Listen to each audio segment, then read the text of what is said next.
In the middle of a class, Kang Han-soo and his classmates are suddenly transported to another world. They are summoned by a goddess to help save this world from the demon lord and his army of monsters. She promised everyone superpowers and the chance to save thousands of innocent people. And once they defeat the demon lord, she will send them all back home. Everyone except our hero agrees to these terms. But Kang Han-soo firmly declares he wants to go home, no matter what the goddess offers. Surprisingly, the goddess agrees to let him go, and even asks the others if there are any other weaklings among them so she can send them all back together. Kang Han-soo has no friends in his class and no one wants to join him, so he rushes to go home alone, and that's when an unexpected twist awaits him. The portal drops him in a totally unknown place, and things get even crazier from there. He sees enraged humanoid beasts enslaving an elf woman, and now all their eyes are on him. Their malicious intentions are clear from their behavior, and Han-soo starts to panic. Frozen in place, he knows he's in deep trouble, so he does the only thing that makes sense in this insane situation. He runs as fast as he can, because if he doesn't, he's cooked. All the students are teleported to a sanctuary city, Proglonia. The Saint of the Grand Temple welcomes the heroes who arrived in the Fantasia dimension. Several other gods are also present. She introduces herself and shares that she was expecting them all after receiving the goddess's oracle. She informs the students about another god, Al, Swordmaster, and Prince of the Swordmaster's realm, who will be their fencing instructor. The girls are thrilled to see him, captivated by his handsome appearance. Suddenly, the saint questions the director about the prince. The princess was about to speak, but at that moment, another princess arrives. She exclaims that she fell asleep after drinking too much. The saint notes that Princess Athena's honesty is both a virtue and a flaw, advising her not to mention the latter. Suddenly, the princess collapses. The heroes are shocked by the sight. Some of them compliment her beauty. Athena Archmazing, princess of the Archmazing Kingdom, is also introduced as the magic instructor for the heroes. The saint informs the heroes that Princess Athena, along with Prince Al, will assist them. At that moment, Han-woo, who opened the status window and shared the info with the others, states they'll face similar situations leveling up and improving their skills. He watches carefully and tries to understand his status window. He received the hero's blessing that automatically translates languages. He sees it as a cheat-like ability but worries that many competitors received the same blessing. Observing, Choi Kang-min asks the saint why the goddess asked them to receive divine blessings and how they should go about it. She explains that to receive a blessing, you must earn a god's favor, as each god has their own criteria. Suddenly, they're all informed that a god is scanning the heroes' bodies with a perverted smile. They're all surprised. The saint explains that each god has their own standards, but all are looking for the one who will defeat the great demon king. She also reassures them that the gods are indeed watching but warns their attention won't last forever. She wishes them good luck. One student asks if it's possible to receive a blessing. The saint smiles and dismisses the idea, explaining she has no interest in dealing with trash. The students feel uneasy. Their adventure in the fantasy world, full of hope and dreams, is about to begin. Meanwhile, on the other side, Kang is running for his life, chased by monsters. Kang is utterly exhausted, so he stops to catch his breath. Suddenly, the monsters shoot an arrow at him. They're closing in, determined to devour him. Kang concludes there's no need to overthink this. Creatures like these don't exist on Earth. He starts to believe that the goddess tricked him and never intended to send him back home. He resumes running, thinking that if this is a fantasy world, there should be some miraculous event to save him. Just then, a status window suddenly appears in front of him. He's curious why a hero is ranked under the curse category. He suspects it's a malicious attempt to get rid of him, and can't believe he got such a penalty. He notices the auto-translate feature, and realizes he might be able to communicate with them. He shouts for them to start a discussion about the situation. The monsters scream, shocked that the meat is talking. Kang murmurs that he'll just go see his parents and begs for mercy. Suddenly, an arrow hits his leg. He notices many fairies shooting arrows at the monsters. He thinks a battle between these fantasy creatures has broken out and seizes the chance to escape. Overwhelmed by pain, he swears he'll never pray to the goddess again. Meanwhile, a god watches him. He's suddenly informed that a specific god is watching him. Kang decides he'd rather die than pray to God. Suddenly, a specific god approaches him. He begs, not understanding what's happening, but pleads to be saved. He feels his body moving faster than his mind can process. Responding to an unknown voice, he's told the god wonders why he's alone. Kang was about to answer but hesitates, realizing he can't tell the truth. He wonders if this voice belongs to the same goddess or maybe one of her allies. Desperate, he begs for salvation, overwhelmed by pain, and asks if another god will intervene. He receives a notification that a particular god is skeptical, murmuring it's unlikely another god is present. They add that it's probably a good thing the others are absent. Kang, in pain, then asks if the god is a stranger. The god isn't familiar with the term stranger. Kang thinks he made a mistake with his wording, thinking in his language it means someone outside social circles. He fears explaining this might bring another curse. Instead, he says a stranger is like a lone wolf wandering in the wild. He's then told the god appreciates that definition. Kang, relieved, asks to be saved once more. After a moment, the god asks if Kang is really a stranger. Kang isn't, but he lies, claiming he's also a stranger, explaining his classmates were summoned to the temple while he was left alone. The god seems confused by this explanation. Kang insists it makes sense that a stranger helps another stranger. But now the god suggests that doesn't apply to him since he's a god. After a moment of thought, the god decides to help the poor stranger using his power. The god magically removes the arrow from Kang's leg. Kang feels the intense pain completely disappear. His body also feels lighter. Grateful, he thanks the god. Then he notices his status window now shows. Curiously, he reads that alongside the stranger's blessing, something terrible will happen if the lone wolf leaves the wild. He's confused by this message. Kang turns to the god and asks if stopping being a stranger and becoming an initiate means he'll be judged. The god replies that they only help strangers. At that moment, the monsters start watching him as he runs away. Kang resumes running to save his life, feeling that thanks to the god's blessing, he's immune to all statuses except death. His fatigue disappears, and he no longer feels tired. Meanwhile, the monsters grow exhausted and can no longer chase him. Suddenly, one of the monsters throws a stone at Kang, but it misses, and he keeps running. He silently thanks the god, feeling rejuvenated. Later, he receives another notification from the god, assuring him he won't die from a simple stone. Kang expresses his gratitude. Finally, he reaches the edge of a cliff and, as the message suggested, realizes that all stats except death will be reset. He believes that as long as he's not killed instantly, even critical wounds will heal. In a moment of doubt, he asks the god if he would survive a fall from the cliff. The god replies, informing him that the height would be fatal if he falls. Worry grips Kang. Meanwhile, the monsters are closing in. Now cornered, with the cliff ahead and monsters behind, Kang decides to make a move. He yells at the monsters, offering them a deal. He tells them he knows they're hungry, but there's not enough food for everyone. Instead, he proposes a deal. Whoever catches him first gets to feast on his delicious flesh.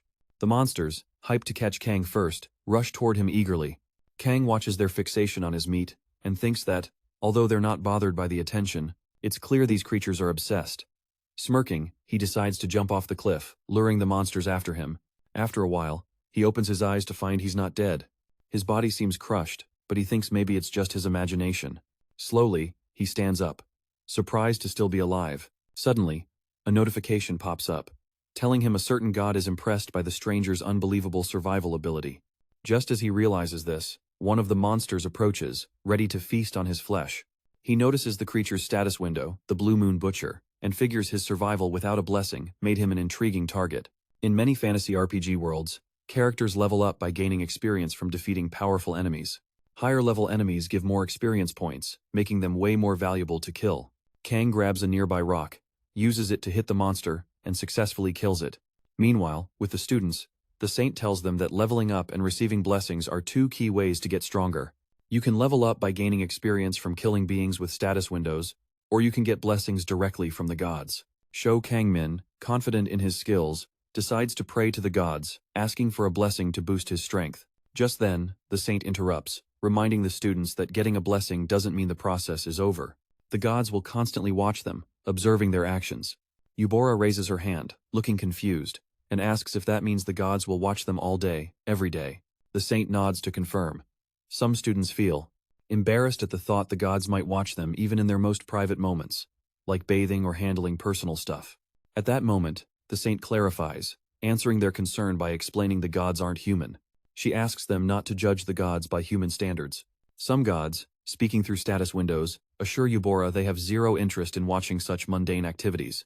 Suddenly, Jongmyeon, aka Oxai, is spotlighted by the gods. They specify they'll grant better blessings to those they find interesting. Some gods express admiration for her actions, and as a result, she receives a blessing. She beams with happiness, though the students wonder what she'll do with this new power. It becomes clear when the blessing manifests as a charm, a power that makes her body emit a captivating scent, constantly raising her chances of attracting the opposite sex. However, the saint quickly steps in, asking Jong to hold off on using the charm blessing right away. Jong protests, admitting she doesn't know how to stop the effect. At that moment, A certain innocent goddess voices her displeasure at the impure nature of such a blessing. The saint, shaking her head, admits it's already too late, as Zhang must now face the consequences of her actions. The students are shocked to see this turn of events. The saint then explains that while gods can grant blessings, they also have the power to curse heroes they deem undesirable. Zhang, stunned, admits she didn't know this was possible.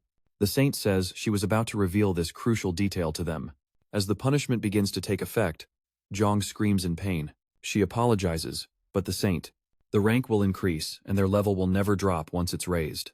Zhang, deeply worried, expresses in her concern about the curse's pain at her current low level. She fears that at higher levels, the pain might become unbearable or even deadly. Athena approaches her, offering comforting and reassuring words. She tells Zhang not to give up, explaining that blessings can help offset the effects of curses.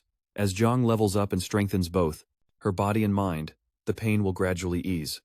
Meanwhile, Kang is still in the jungle, wondering why his level hasn't increased despite killing multiple monsters.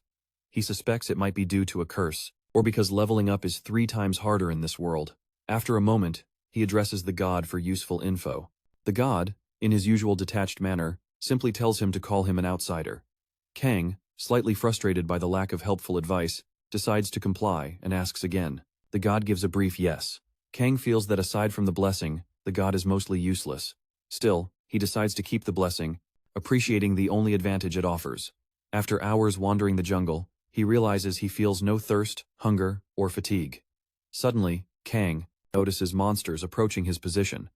He hides behind a tree, thinking that if he encounters someone here, it could mean trouble, since this land might be overrun with monsters and devoid of any other humans.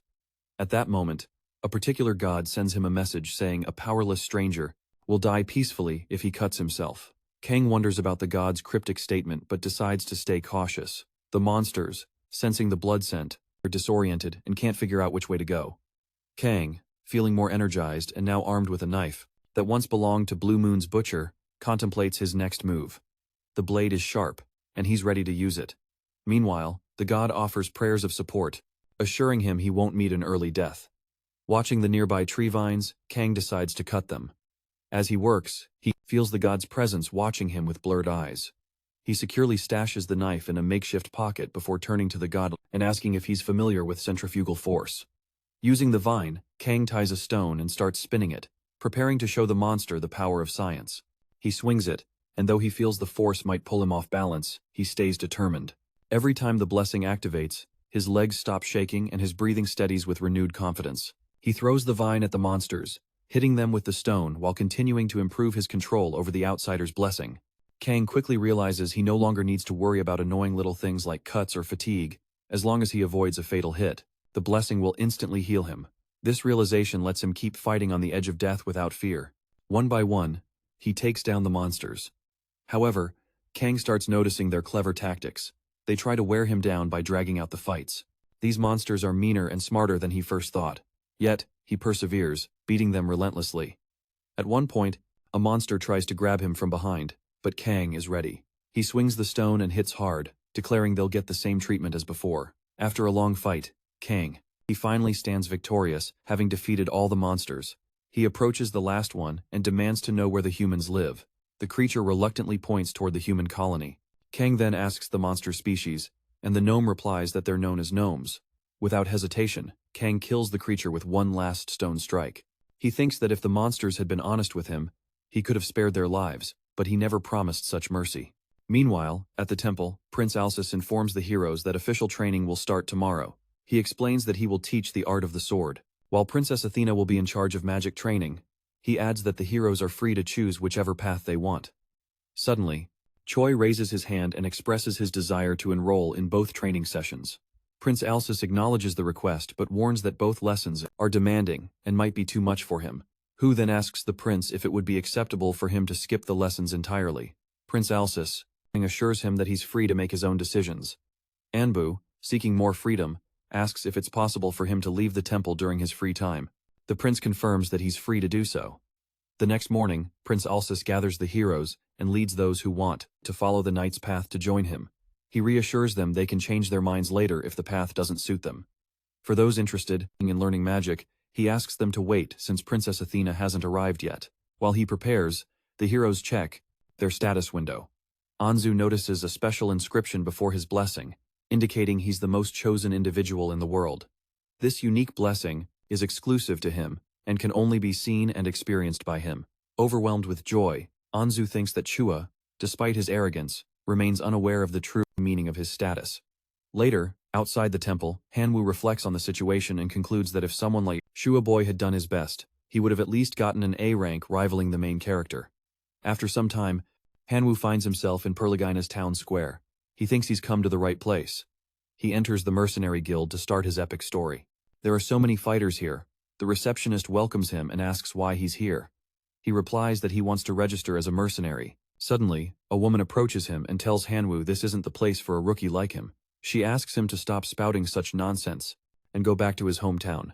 She says she's seen many impulsive boys like him become mercenaries and die. Meanwhile, Han-woo thinks it's the effect of his blessing that's the main advantage of the character. The girl approaches him and asks if he's listening. Han-woo thinks this beautiful mercenary woman, with a curious attitude, is a princess or high-ranking noble in disguise. He smiles and thinks it's main character energy. It's probably the effect of a special blessing. Suddenly, he declares he doesn't want to go back and that she should come with him, if she's worried. He continues, saying judging books by their covers isn't a good habit. He's sure she's experienced that many times too. The girl smiles and admits he got her. Han-woo is happy and thinks he's built different in this world. After that, he tells the girl he can't say much but that he's chosen. While Han-woo struggled to talk so easily to a beauty like her on Earth, in this world, he's a hero who's going to save the world and leave it behind. Suddenly, the girl wonders how his chosen abilities compare. He replies she'll realize she's the main advantage of the character. Meanwhile, in the jungle, the monster reassures Kang he's not lying, that the human village is to the west. Kang thanks him for the info, then hits him with the stone. After that, he says these gnomes are surprisingly honest. They're so blunt anyone can tell when they're lying. Kang thinks he doesn't know the exact distance to the human village, but he confirms it by asking a group of gnomes, so there can be no mistake. He also thinks his desperate fight with the gnomes turned into a brief hunt. As he beats more and more, he went from prey to experienced hunter overnight. He's happy. Kang took many serious hits while learning to hunt, but he learned how to fight. Quickly, thanks to the stranger's blessing, his clothes tear while fighting monsters. He's hyped because he's not losing it. Even after so many serious injuries, he meets the natives of this fantasy world in the human village. The god growls and apologizes for that. He asks if he wants him dead. The answer is that this certain god doesn't care what happens to him. Suddenly, a monster attacks him again, but he fights back with a butcher's knife. Kang worries there's no end to these clowns. No matter how many he kills, they keep coming. He fights and stabs them with the knife. Kang Han-soo is now annoyed because he's not leveling up at all. He thinks he must have killed dozens of gnolls with levels higher than his, so this shouldn't be a problem. He gets a message that a specific god feels uneasy after beating the monsters again. He can hear the language of a friendly race he doesn't understand. He starts looking around cautiously, thinking they shot arrows at someone. Pathetic, chased by a carnivorous plant. Their definition of friendly might differ from what he knows. Suddenly, he sees swordsmen and a woman, all humans. He thinks they might be mercenaries. Suddenly, a woman throws a weapon at Kang when she sees him. They're all about to attack. He says he's just looking for a human village. He hides his dagger and sits down, signaling he surrenders because he's against violence. Kang knows nothing's changed, they can't talk. But humans don't just communicate with words. Body language shows a willingness to avoid conflict, and a friendly voice doesn't put the other on guard. He thinks he can't hold a complex conversation this way, but it should get the message across. But the woman is about to shoot an arrow at him. Kang stops her and reassures her that another worlder doesn't bite and is kind to other worlders. The mercenaries hold back from killing him. After a while, Kang ends up traveling with them through the dense forest. The lady and the man try to talk to him with serious expressions, but their words are foreign to Kang. He could use gestures to at least tell them his name, but beyond that, he doesn't understand a single word. It's not that foreign languages were ever the subject that tanked his grades. Kang thinks it's a relief to have met friendly people. At least these folks don't start by shooting arrows at him, unlike before, and he doesn't have to worry as much about running into monsters. He can't see his guy's status windows, but he's sure fully armed mercenaries would be stronger than someone at level 1. The god reassures Kang he's not acting like a stranger now, but Kang ignores him. A particular god complains that he doesn't talk to them halfway. He replies that it's normal to speak more casually when someone gets closer. Kang thinks he might have met people, but he can still only have conversations with the gods. However, He's found out what those people's names are thanks to body language. This older, hairy man is named Gary. He guesses Gary is the leader of this group. He carries a giant sword without showing any sign of fatigue. Kang finds him very strong. Suddenly, another man calls him and hugs him. His name is Cole. Cole is smaller than Gary but has a muscular, battle-hardened body and laughs often. He has a long sword on each side of his waist. The lady's name is Misa. She's the group's ranged attacker and often uses a giant steel crossbow. Given her size, Kang doesn't think her main goal is fighting people. She points her finger in a direction. Kang realizes she wants to show him something. He sees smoke in the distance. The smoke isn't from a forest fire. It should be chimney smoke coming from a house. Kang is happy to find where people live. Suddenly, he's told a certain god watches the bold stranger with pleasure. Kang says he's just pretending to get along to escape this forest. They move forward to fight the monsters. They battle demons with their swords. Meanwhile, Misa aims at the gnolls with an arrow. Suddenly, a gnoll attacks her, but Kang saves her. A certain god feels uneasy. The gnoll seems bigger than usual. Kang tells the foreign god to keep an eye on this since humans are social animals and he needs help from these people. A certain god replies that it's none of their business. Meanwhile, the gnoll attacks Kang, but he dodges at lightning speed. He kills the gnoll with his knife. The gnoll collapses to the ground. Kang knows they're behind him. After a while, they defeat all the gnolls. Kang thanks them and says he'd be in trouble without their help, but they all give him cold stares. Suddenly, Misa shoots an arrow at Kang, hitting his right shoulder. He falls.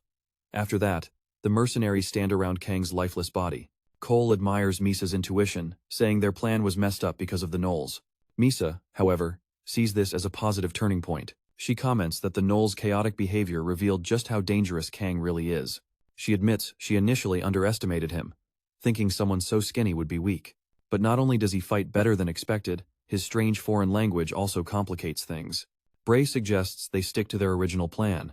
Cole agrees, though he laments the turn of events, adding that Kang probably wouldn't have agreed to be sold into slavery. Gary, always pragmatic, suggests taking whatever they can from Kang. He mentions grabbing the dagger is their best bet, since it might be worth more than they realize. He points out the dagger's intricate design shows it belongs to the fairy royalty. Cole approaches Kang's body to grab the dagger, only to find Kang still gripping it tightly. Misa warns Cole not to let his guard down.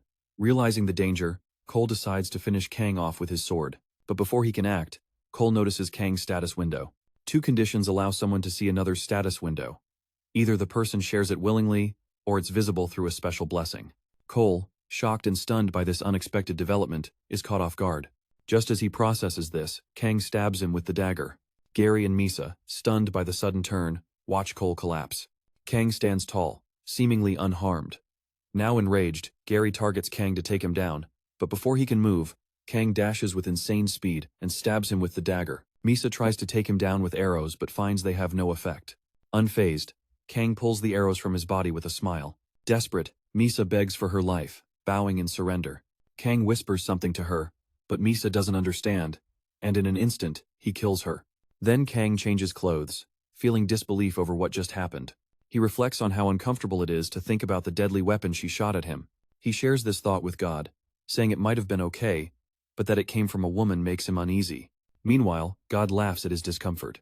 A certain god admits he respects the foreigner's unusual preferences, though Kang insists it's not about preference. He explains that Misa, Athena apologizes to her students for being late. She assures them she'll now start the lesson on the nature of magic. She tells them that long ago, magic didn't exist on the Fantasia continent. The students start whispering among themselves. Some dismiss magic as nonsense, while others argue it's purely practical, focused on real-world applications. A girl suggests magic is just chemistry. Irritated by the distraction, Eubora scolds the others for disturbing those trying to focus. Princess Athena seizes the moment, declaring that magic largely depends on talent. Getting familiar with mana is essential, she admits. She shares a dislike for useless theories, stressing that talent is the most important factor in mastering magic.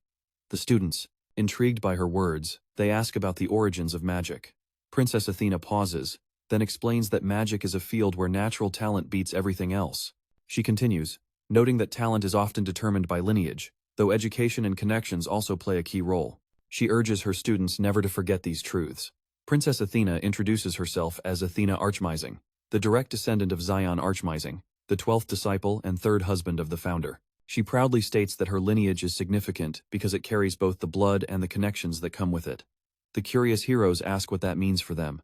In response, Princess Athena explains they're all connected to her through their education, and being her disciples will unlock their full potential. Hubori, feeling uncertain, raises her hand and asks if someone without lineage or connections could ever become a magician. Athena confidently assures her that it's definitely possible, but she emphasizes that he all start with a huge advantage thanks to the connections he shares with her. Excited, Athena moves toward Hubori, her enthusiasm obvious. She says she'll explain the details later, but for now, Hubori should step forward. Taking her hand, she announces that from this moment on, Hubori will be her apprentice. The room falls silent, and Hubori looks visibly stunned. Athena further clarifies that she recognizes Hubori as her very first apprentice.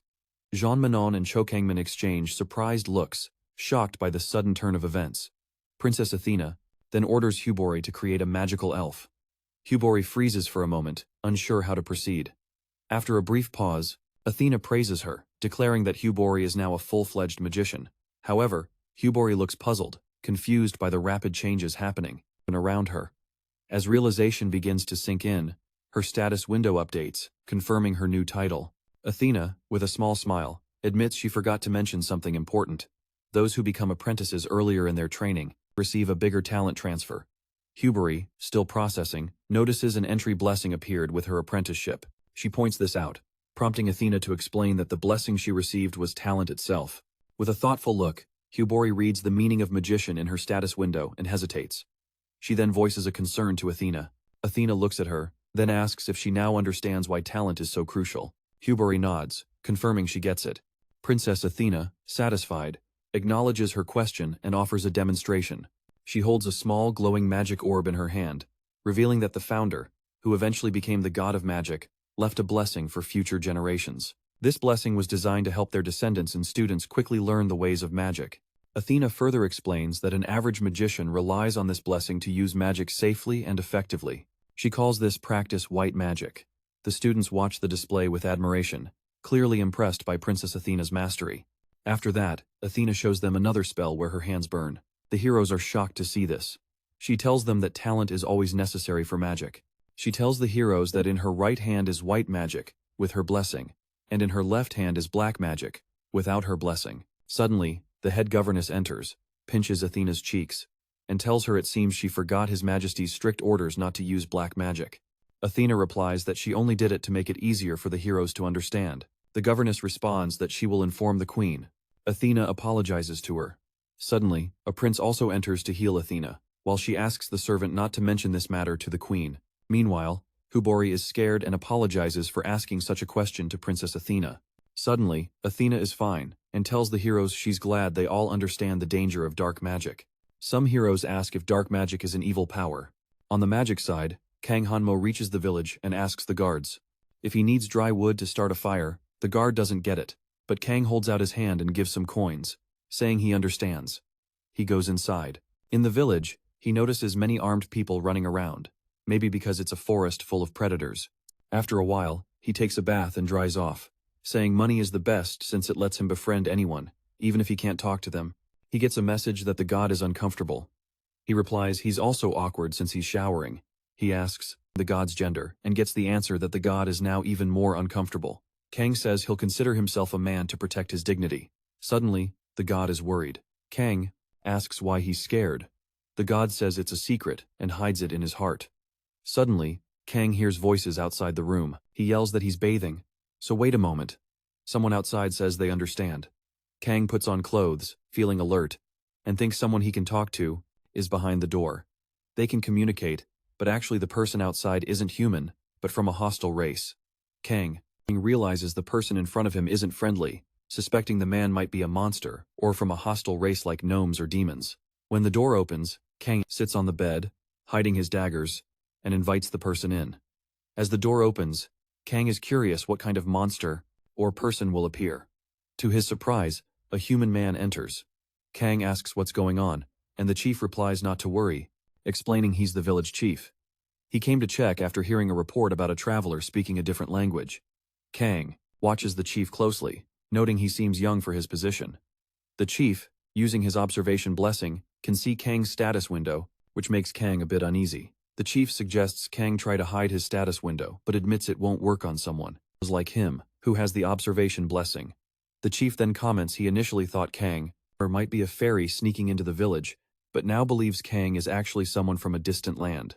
He explains the village has a complicated history with fairies, having lost their home due to the fairies' greed. This spilled over into human territories. Many villagers lost their family because of this conflict. The leader reveals that the village is basically a fortress established by people who gathered for revenge.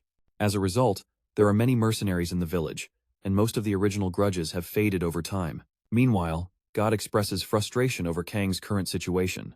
The leader explains that the village is full of individuals, inexperienced, novices here to gain combat experience. As the leader prepares to leave, he asks Kang one last question. He shows Kang a potion and says that since he ate earlier, it should have taken effect because it was mixed with a paralysis pill. However, the potion seems to have no effect. Kang, now suspicious, pulls out a dagger. In response, the leader, impressed, explains that the potion had no effect because, since Kang is a fairy, he has high resistance to potions. Kang reveals the potion is a spell designed for situations like this, and explains that this resistance can't even be broken by something like the invisible rope he has. When the leader takes Kang's dagger, Kang is shocked. The leader states that Kang's situation is unfortunate, but it's not his fault. God warns Kang that they are trying to warn him. Kang's worry grows as the boss's intentions become clearer. Later, Kang ends up imprisoned. The boss tells him that, although the villagers are angry at the Guinyo, the believers responsible for their family's loss, the truth is the Guinyo are victims too. The real culprits, according to the boss, are the fairies who pitted both sides against each other by taking the Guinyo's lands. The boss reveals his own curse, calling it the karma of one who carries the truth. His name is Crimson, level 16. He bears the fairies' curse, making him the sworn enemy of fairies, which has shortened his life and youth. Kang, confused, asks if the goddess really hands out such curses. The boss replies that this curse is the result of the grudges of the fairies he's killed, comparing it to an honorable scar. Kang realizes each curse has its own unique condition, and this one is a direct consequence of the boss's actions. When Kang denies being a fairy or holding any special grudge against them, the boss gets more aggressive, pressing a dagger to Kang's head. He tells Kang he changed his mind after seeing his dagger, and asks where he got it. Kang lies, claiming he killed a fairy who shot an arrow at him. He also tells the boss they might share a common enemy, the fairies. Crimson seems impressed, noting Kang's skills are remarkable if he really killed a royal fairy. However, Kang doesn't know the fairy he killed was royal. Crimson smiles and says that despite Kang's ignorance, he's in a pretty precarious spot. Kang begs the boss to spare his life, but Crimson says it's a shame since Kang saw his status window. He reveals he's a mage.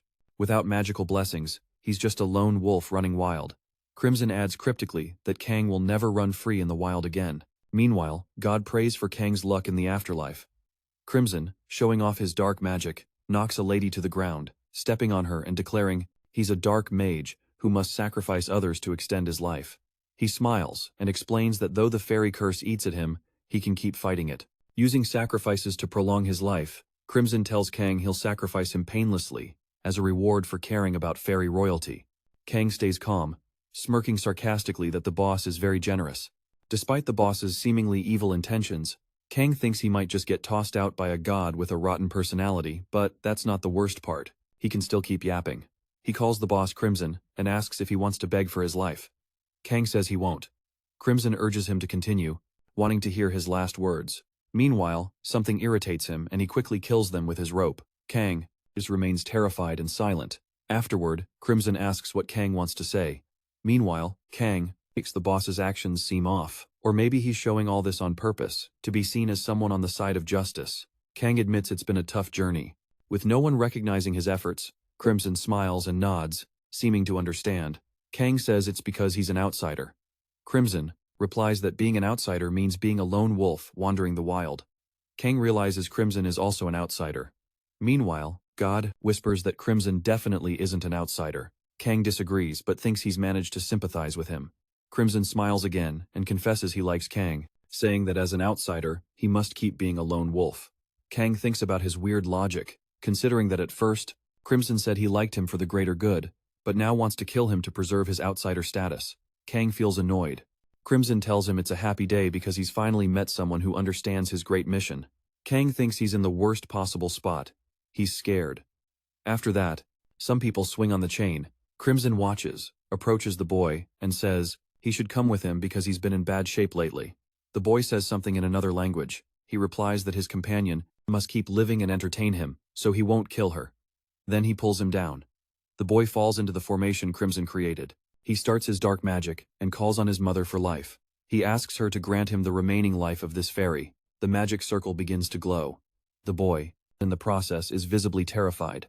Crimson assures him that if he surrenders, he will reunite him with his companion very soon. He grabs the boy by the hair, warning him that he has seen the consequences of rejecting his mercy. Meanwhile, Kang is thinking about what's happening to the boss. He guesses the boss is getting younger by absorbing the fairy's life force. After a brief pause, Crimson declares that his spell is a success. Kang replies that he doesn't look any younger. Crimson explains that it's because he's not human. He admits he doesn't sacrifice fairies to extend his life, and he doesn't know how many fairies and travelers he's killed. Kang notes that the fairy curse is truly tragic. Crimson strips off his clothes, revealing something to Kang. Kang is now intrigued by what he's doing but shocked when he sees Crimson as a gnoll. Crimson openly identifies as a gnoll. Kang, filled with fear, wonders if Crimson might be mixed race. Crimson boasts about the remarkable combo of two races that harbor deep hatred toward fairies. He smiles, saying he'll get his revenge soon, using his human intelligence and gnoll physique. Crimson claims his dark magic is supreme. Kang questions him, asking how he plans to get revenge by hunting fairies with fairy power. Crimson steps closer and tells him not to worry about the insignificant details. He then continues teaching Kang about outsiders and reveals his true identity. He grabs Kang, claiming he'll forget him and put his life to good use. Kang, trying to understand, responds sarcastically that Crimson has been a huge help. Kang then asks if Crimson still wants to kill him. Crimson coldly replies that it's because Kang is an outsider. Kang feels a surge of anger and realizes that today he learned a truly dangerous outsider exists. He believes this moment is his fateful turning point. Meanwhile, at the temple, Princess Itena Archmazing, famed as the genius of the Archmazing magical realm, admires the hardworking workers. Despite her royal status, which takes up much of her time, she doesn't need to try because of her immense talent. Meanwhile, Yubora asks if magic is created by their imagination and suggests he might increase efficiency if no other method exists. Although she's heard that a magician's skills are determined by lineage and school connections, Yubora's dedication to hard work catches Princess Itena's attention. As a result, she decides to make Yubora her first apprentice. Princess Itena praises his question and explains that, to improve his magic, he must follow the magic of his teachers or parents. She then demonstrates magic with mice, surprising the heroes. Princess Itena thinks that thanks to the talent passed down from their ancestors, the Archmazing royal family members can use exceptional fire magic generation after generation. She then shows them an ice rabbit, her unique magic, and asks if anyone wants to try it. They all enthusiastically agree, and Yubora steps forward. However, the magic doesn't work well for her, and Princess Itena explains it's because Yubora is still getting used to it. She reassures her that with more experience, Yubora will be able to create magic easily. Yubora thanks her for the explanation. Suddenly, Jackie speaks up, asking Princess Itena if anyone will love her since she doesn't receive a blessing. The other students start shouting that they need a blessing and complain that Princess Itena is unfair by treating them all the same. Princess Itena, after thinking for a moment, asks which hero wants to be her second apprentice. All the heroes shout in unison that they want to be her second apprentice. The students, now excited, begin begging for her attention. However, with one sentence from the princess, the alliance falls apart. As the students start fighting each other, Princess Itena tells them to point out who wants to be her second apprentice. Yubora asks if it's on purpose, but Princess Itena is confused by the question. Then, Princess Itena concludes the lesson by telling them that unique magic, like her ice rabbit, can only be obtained after countless trials, errors, and practice. Yubora then speaks up, comparing it to dark magic. Princess Itena, shocked by the comparison, tries to explain that dark magic differs from white magic.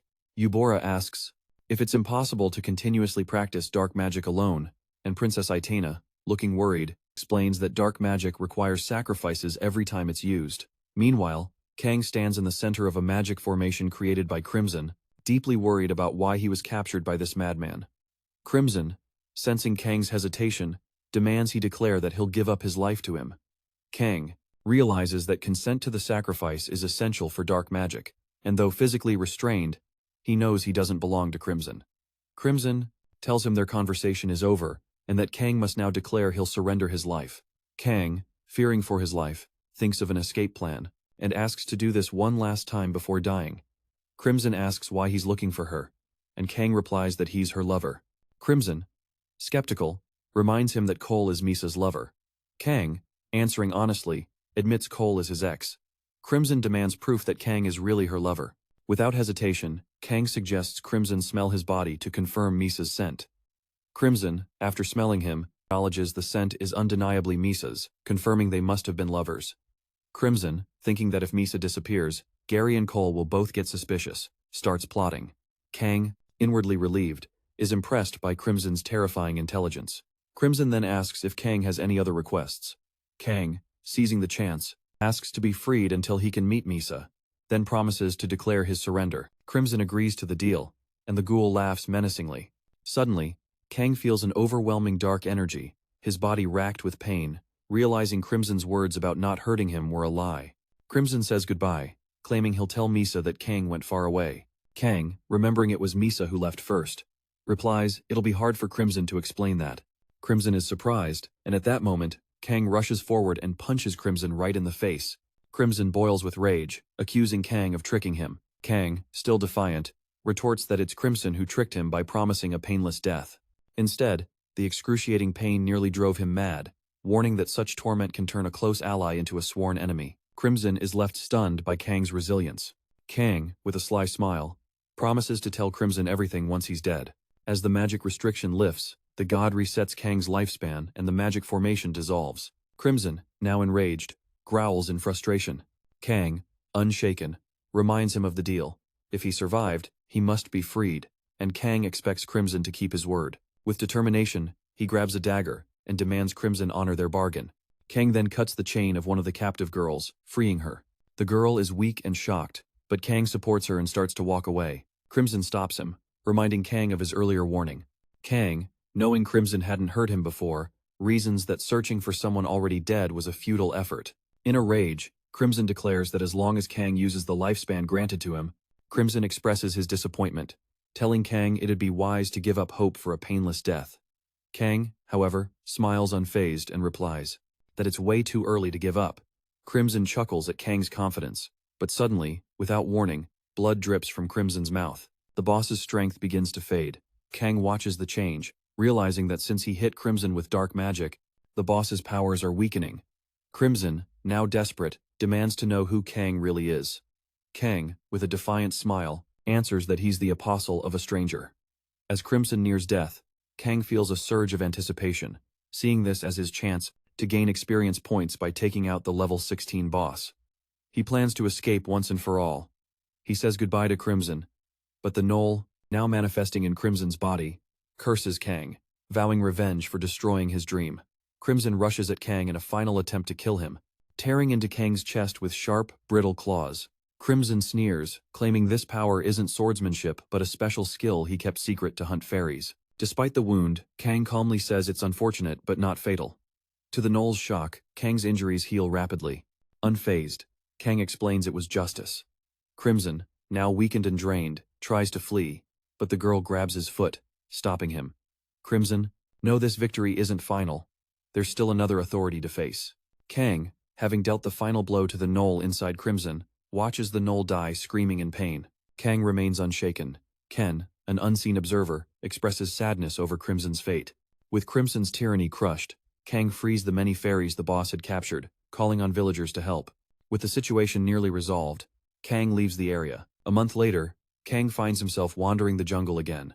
Without warning, he's attacked, forcing him to jump off a cliff to escape. Elsewhere, there's a childish quarrel at the temple over a learning issue, but aspiring mages aiming to become masters show up in droves. The situation quickly resolves as countless mages chase the honorable title of Hero Master. Princess Athena tells the heroes that magic must be visualized in their minds, so focus is key. The heroes practice magic by creating a fireball. Suddenly, a student questions Princess Athena about the math behind magic. She replies that there's no rule in magic where math applies. After a while, the student asks the hero if he uses addition or subtraction to create that fireball. She tells him he can use magic because he has a master who can create fire well. He replies he doesn't believe that. Sure, he could quickly become an archmage with modern knowledge. Suddenly, the masters arrive. One master tells Princess Athena she explained something wrong to the heroes. He tells the heroes that it's true, math applies to magic. The heroes are surprised. The master explains that since Princess Athena used a fireball as an example, he'll continue with a related explanation. He says the princess, who only learned theory, might not know, but they implemented math to increase magic's efficiency. Meanwhile, another master arrives and shows them a magic orb floating in the air. The other master tells them they must avoid wasting mental energy in war. He says when casting a fireball, the angle is crucial. He tells them they must also consider wind direction and speed. Suddenly, an explosion occurs in the air. The boy is happy because he got his answer from the masters. After that, the master tells them practical combat magic will also help the princess. Princess Athena expresses interest in learning it. After some time, the heroes are with other mages. Meanwhile, practical magic is taught by exceptional mages in the field. Under excellent masters' guidance, the heroes quickly learn magic. Suddenly, a storm breaks out. Fairies sit in a room. One is injured, and another applies medicine to her hand. The injured fairy is Suppresso, the princess fairy's servant. Her companion apologizes, saying the only thing she can do is ease the pain with medicine. On the other hand, a saint's miracle could heal her. But there's no chance either of the two saints in the world would grant a miracle to a simple fairy, who isn't even special like royalty. Her companion prepares to leave, and tells her they're going to capture that human, so she should rest quietly. Suppresso thinks this might be the act of Boss Crimson, but the villagers who stayed might also be accomplices. She cries, thinking that when she returns to the realm, she must report this village first. Suddenly, someone knocks at the door. Another fairy stands outside the room, and Suppresso tells her to come in. She enters and says the village mercenaries lost them. Suppresso is slightly pissed and tells her they don't need to worry about human problems. She replies that the man saved them from the evil boss. She talks about Kang Han-soo. And Suppresso gets angry, saying he has a princess's dagger and is deceiving them. She says humans are beasts. They can't be trusted. The girl firmly tells Suppresso again that it's true he saved them. Suppresso replies that's why she keeps quiet, and it's not like he told her to kill him. They're just beasts tearing each other apart. Suddenly, Counselor Celobless arrives and asks Suppresso what she said. The other moves closer to Celobless to support her because she looks sick. Celobless is a royal fairy whose name means sacred son in the ancient language. Despite her royal bloodline, she has eternal life. She was a favorite toy of the Crimson Boss. She was also the one who was imprisoned the longest in the basement. Celobless starts crying and tells them Kang could have escaped alone, but he freed her, and Supra. She tells them she knows he's after her eternal life. Celobless asks if she knows their savior used a dark magic pact. Meanwhile, Kang Han-soo uses pact violation. Anyone who breaks a pact must repay what they took. The boss ends up self-destructing after underestimating Kang's life, and Suppresso tells Celobless she remembers when she ran carefree in the palace, but now, that's a distant memory from the past. She cries. Celobless tells her that's why she has to find him. The fairy warns it's dangerous because his condition is worse now. After that, Celobless leaves. Meanwhile, God listens and watches them, then slowly leaves the scene. After some time, God arrives in the jungle. He approaches Kang, a bit stressed because he fell off a cliff. Meanwhile, at the temple, Prince Alsace is with the heroes who want to become swordsmen. The students are shocked to see them suddenly take a stance. He leads all the students to the banquet hall. After a while, they all sit at the dining table. Prince Alsace tells them to toast the heroes who chose the swordsman path. The knights shout and cheer. The heroes are scared to see their enthusiasm. After that, Prince Alsace tells the students he'll show a simple demo to deepen their understanding. He asks the commander to do a friendly fight. The commander agrees and prepares. Prince Alsace tells them they'll first demonstrate the fencing everyone knows. He tells the commander to seal his fencing. After that, he starts a duel. Prince Alsace attacks the commander while he retreats. Prince Alsace attacks fast, and the heroes are impressed watching them. Prince Alsace praises the commander for his sword dance. After that, Prince Alsace says he'll now show the real fencing everyone will learn. Energy is released from Prince Alsace's sword. The commander's blade also releases energy. They both prepare for the duel. Again, they start their second duel. And the light from their energy is intense. When they clash in one strike, the commander's sword breaks and he's defeated. Prince Alsace praises the commander's skills. Meanwhile, the heroes are curious about what just happened. Prince Alsace tells them the power to break all the opponent's defenses in one hit is called the sword art. He tells them to forget the Demon King because they can't even beat armored cavalry with fake strikes. One of the heroes says it seems sword art is about seeking efficiency. Prince Alsace tells them they got it. So, he'll now start teaching sword art. He tells them to take a sip of the tea placed in front of them. They all drink it but find it taste terrible. Prince Alsace tells them a warrior's blessing is needed to learn sword art. He explains the tea is medicine, a practical way to get the blessing quickly and safely. He adds they have to get used to the taste. They all drink their tea, choosing to mine the wood and ask for another cup of medicine. Prince Alsace tells him it's better to have some snacks and asks the commander to pour another cup of tea for Choi Kang-min. Meanwhile, in the jungle, God and Kang sit on a tree. Kang thinks there were no knolls to soften the fall. This time, he feels relieved that there's a forest right below the cliff. He thinks the mercenaries who were relentlessly chasing him have left the village. He figures he would have been defenseless if the bribed guard hadn't opened the village gate. Suddenly, gnolls arrive and spot Kang. Up in the tree, Kang watches them while greeting them with a friendly nod. He finds it ironic that he trusts gnolls more than humans or fairies. After that, he jumps down and one-shots the gnolls.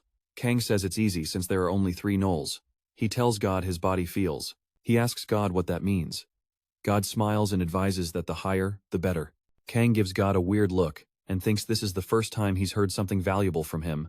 Meanwhile, one of the gnolls is still alive. Kang approaches him and says he wants to ask a question. He tells him he's in a state of madness because of the fairies. The gnoll is happy to hear about the fairies since he wants to eat them. Kang thinks the solution he found is the gnoll's swordsmanship. He believes he's too weak to take revenge on the goddess, even if he reaches level 2. He decides it's better to imitate the swordsmanship only gnolls can use, as the chief said. At least that'll make him stronger than he is now. After that, he asks the gnoll about his red eyes and the power of the meat. Kang wants to see the power of the meat. He thinks the gnoll's swordsmanship is linked to this power, but the info he has isn't enough. He says he needs to study the gnoll's ecosystem to make sure his revenge goes smoothly. Meanwhile, in the dining hall, Prince Alsace tells the heroes that talent is needed for magic, but anyone can learn swordsmanship with enough time and money. Meanwhile, the heroes have to catch up on this lesson. Suddenly, Choi Kang-min asks for another cup of medicine. Prince Alsace tells him to stop drinking for the day, since too much can reduce its effectiveness. Choi thinks he needs to get stronger as fast as possible, because he's different from the others. Prince Alsace approaches him and advises rinsing his mouth with honey tea. He says consistency is key, and drinking 1 cup a day, or even 2, is enough. He adds that the warrior's blessing won't settle in quickly, just like a baby can't become an adult overnight. Choi looks shocked hearing this but suddenly receives a blessing called courage, meaning he becomes stronger and more powerful. The more he fights, the stronger he gets, but the effect resets if he's defeated or his will to fight weakens. Choi is surprised but happy. Prince Alsace congratulates him and says he has high hopes.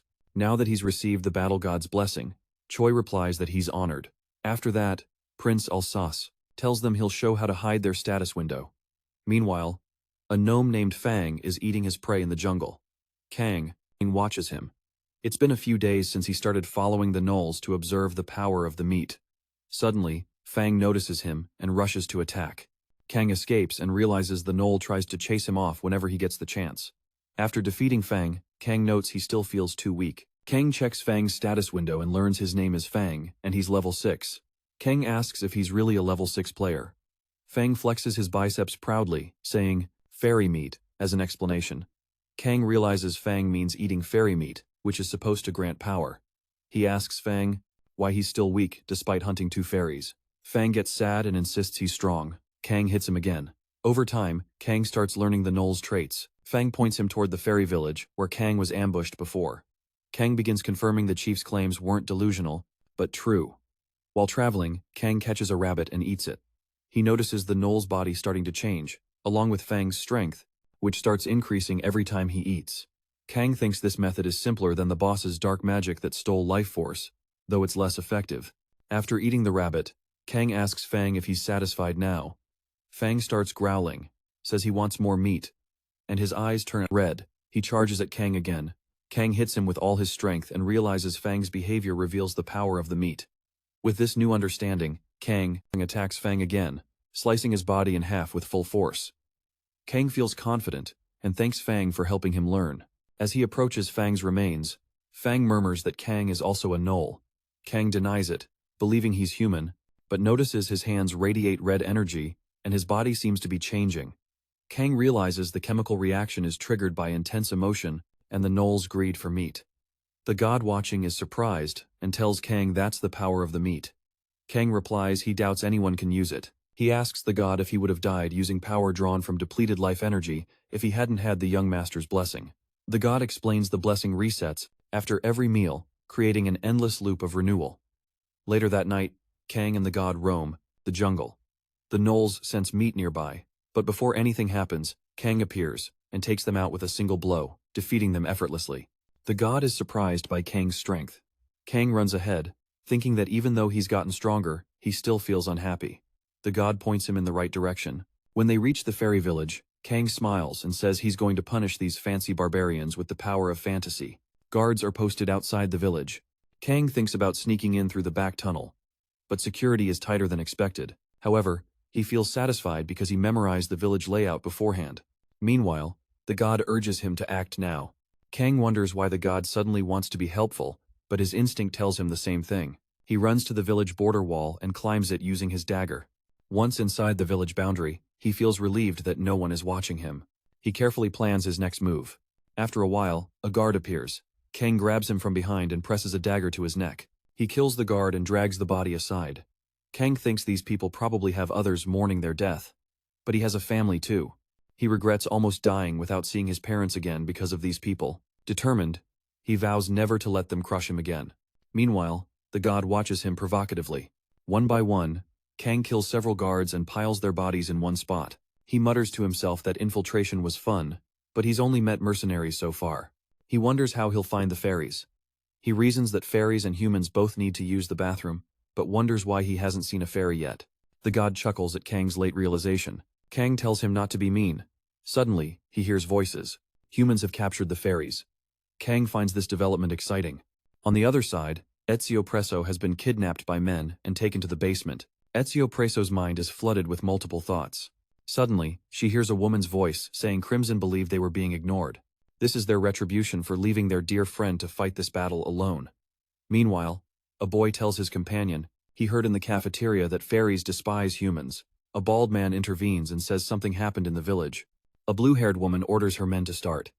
The men advance with daggers, determined to kill the fairies in Crimson's name. The bald man kills and oppresses. After a while, he kills more fairies until only Celeblesse remains. She's tied up with ropes. Celeblesse tells them their goal will be achieved if they kill her, but warns that killing their savior to keep their secret fills her with rage.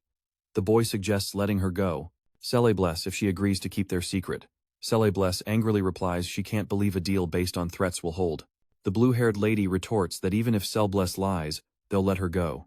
Celeblesse smirks and mocks them, saying they should learn that fairies don't lie to save their own lives. The frustrated, determined kidnappers decide they have no choice and prepare to kill her, promising to make it as painless as possible. Suddenly, Kang appears. He quickly kills the man about to execute Celeblesse and saves her. Celeblesse is shocked to see him there. Kang tells her they've met again, but first, he has to deal with the remaining enemies. Kang runs at the attackers and kills them. He thinks that, whether it's the fairies or the villagers backing the village chief, he planned to wipe them out from the start. A scared girl begs Kang to spare them. Kang understands her language but thinks it'd be a shame to let her go. He kills her too. Meanwhile, the blue-haired lady tries to escape, but Kang spots her. He suddenly throws his dagger, hits her, and kills her. Kang thinks it was smart to take out that tough guy first. Suddenly, Celeblesse starts saying something, but Kang can't understand her. Curious, he checks her status window and is shocked. She's level 12. He's never seen anyone else's status window before and wonders if she showed it to him on purpose. Kang notices Celeblesse has 3 blessings, all from Oran. One of her blessings is Tamer, which slightly boosts the abilities of animals a person has tamed. Kang thinks that although this blessing is high rank, it's useless without animals. He suspects there's only one reason she'd deliberately show him her status window. Kang tells her he knows her name is Celeblesse. She smiles when she hears that. Kang feels nothing, probably because of his stranger blessing. Meanwhile, God is angry at Kang. Kang sits down and notes he knows he won't stay a stranger if he's punished. Celeblesse seems surprised by his words. Kang thinks Celeblesse might be a lucky fairy. Although he initially planned to kill all the fairies, he hesitates because she's had a similar experience to his. Kang decides that to survive, he'll have to interact with the natives of this world. After freeing Celeblesse, he tells her to handle the rest herself. Kang thinks that if he kills all the fairies here, he won't be any different from her. Suddenly, Celeblesse runs toward him. He grabs her and tells her to stop making his life complicated. Celeblesse says his name, and Kang is shocked to hear it. After a while, he walks through the village streets. Kang considers getting rid of his wound to calm God's anger but realizes he can't trust anyone in the village and the forest is full of clowns. He decides it's better to leave immediately. Kang grabs Celeblesse and starts running. While running, Celeblesse tries to say something, raises her hand, and Kang sees a phoenix approaching. He's shocked. Cellbless smiles at him. After a while, the phoenix lands on the ground. Cellbless greets the phoenix and asks Kang to put her down.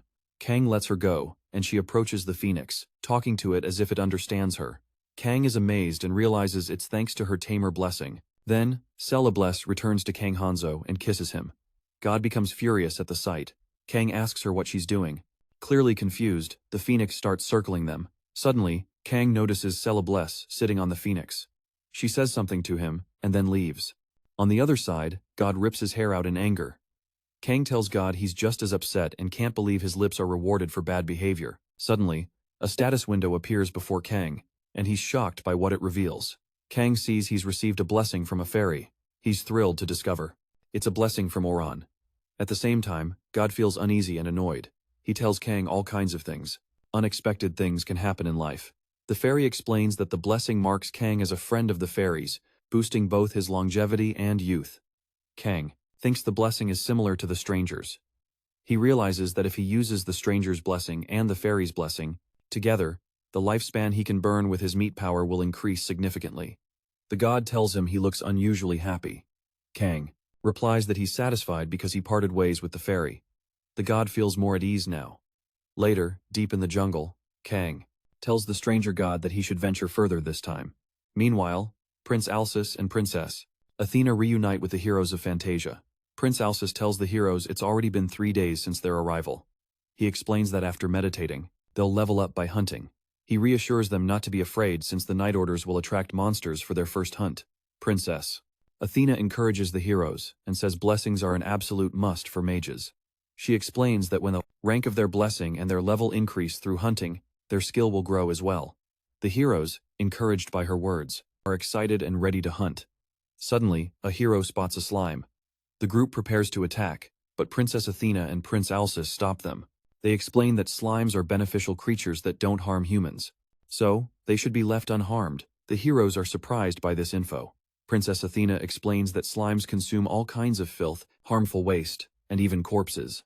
She tells them slimes reduce the risk of infectious diseases in the area. Holding a slime in her hand, she emphasizes that attacking slimes is forbidden, even for heroes, as it would be considered barbaric. The heroes apologize for their misunderstanding. Then, Prince Alsus tells the heroes that level 2 mid-tier gnolls would be the most suitable targets for their first hunt. However, their main target today is a level 4 mid-tier gnoll. The girls in the group are shocked to hear this. Princess Athena reassures them by saying they don't have to worry since they have a saint who can resurrect them if they die. Suddenly, Prince Alsus adds that with the people they have today, they could even take on level 6 mid-tier orcs. He steps in to back up Princess Athena, covering her words. After a while, the hunt begins. The students encounter the gnolls and are shocked to see them. Sho Kangmin is thrilled because he finally has prey to fight. He attacks a gnoll but fails, and the gnoll injures his eye, leaving him in pain. The gnolls start taking down the heroes one by one. The mages try to fight back with magic, but their spells have no effect. The gnolls prepare to attack the students too. Suddenly, Prince Alsus arrives and intervenes. He pushes back the gnolls and tears one apart, saving the students. Each hero is injured after the battle. The scene zooms in on Prince Alsus, who thanks them for their efforts guiding the heroes. She sits beside one of the wounded heroes and calmly notes that there must be a reason why God chose these people as heroes and sent them to this land. She uses her powers to heal the injured heroes, looking serene. She tells them that whenever they die, she will resurrect them. After some time, the heroes are revived and continue the hunt. Sho Kangmin is with his group facing a gnoll. Choi charges the gnoll, using his blessing of courage, and this time he succeeds. He defeats the gnoll. A particular god compliments Choi for his intelligence. And Choi is happy to have reached level 2. He also gains 2 new blessings, command and acceleration. Acceleration lets him move insanely, fast in critical moments. Command grants a slight boost to any group he leads. Choi watches his teammates celebrate. Suddenly, he spots a gnoll attacking Jane, but his group kills the gnoll. Young cheers on her team and announces she's now level 2. Meanwhile, other girls look at her with envy. Young Monin thinks to herself that beauty is also a weapon. She received a blessing called color, beauty that frees her from disgraceful acts, like physiological issues and physical upkeep.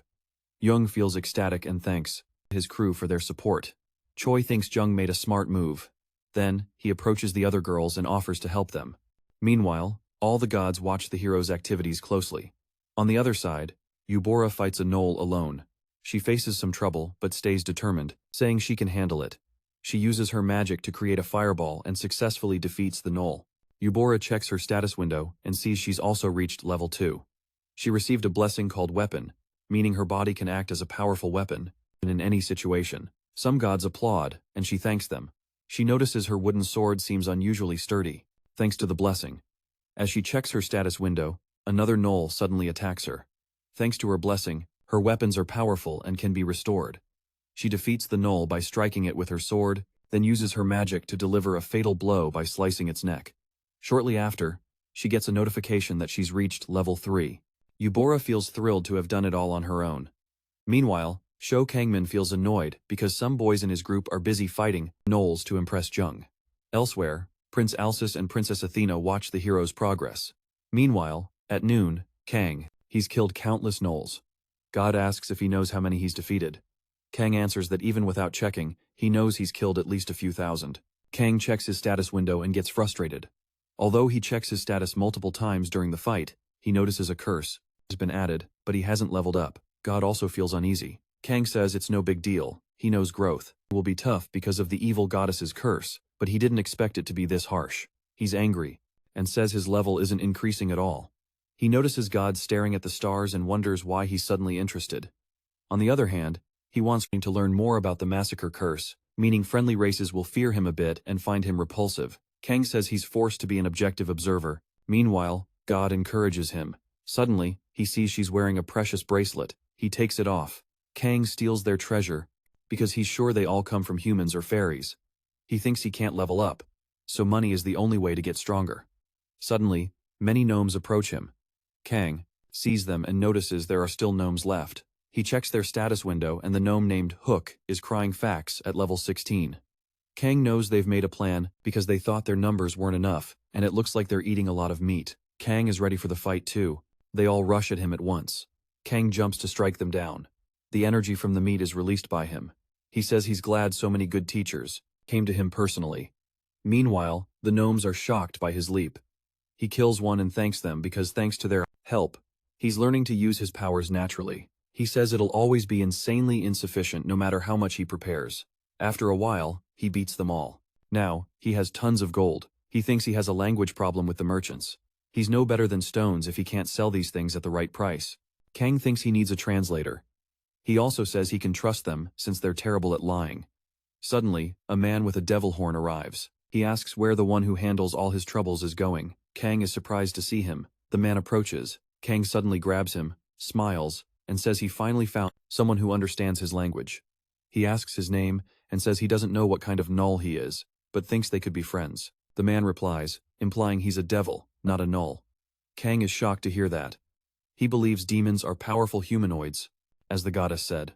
She told them the hero's goal was to defeat the great demon king. He also thinks that if even the gods had to ask strangers for help, the demons must have been powerful. Suddenly, the demon yells at him, saying hitting someone's nerve during the first meeting while pretending to be friends is ridiculous. He also tells him that believing all demons are strong is a prejudice. Kang apologizes to him and admits he's too weak. The demon starts crying.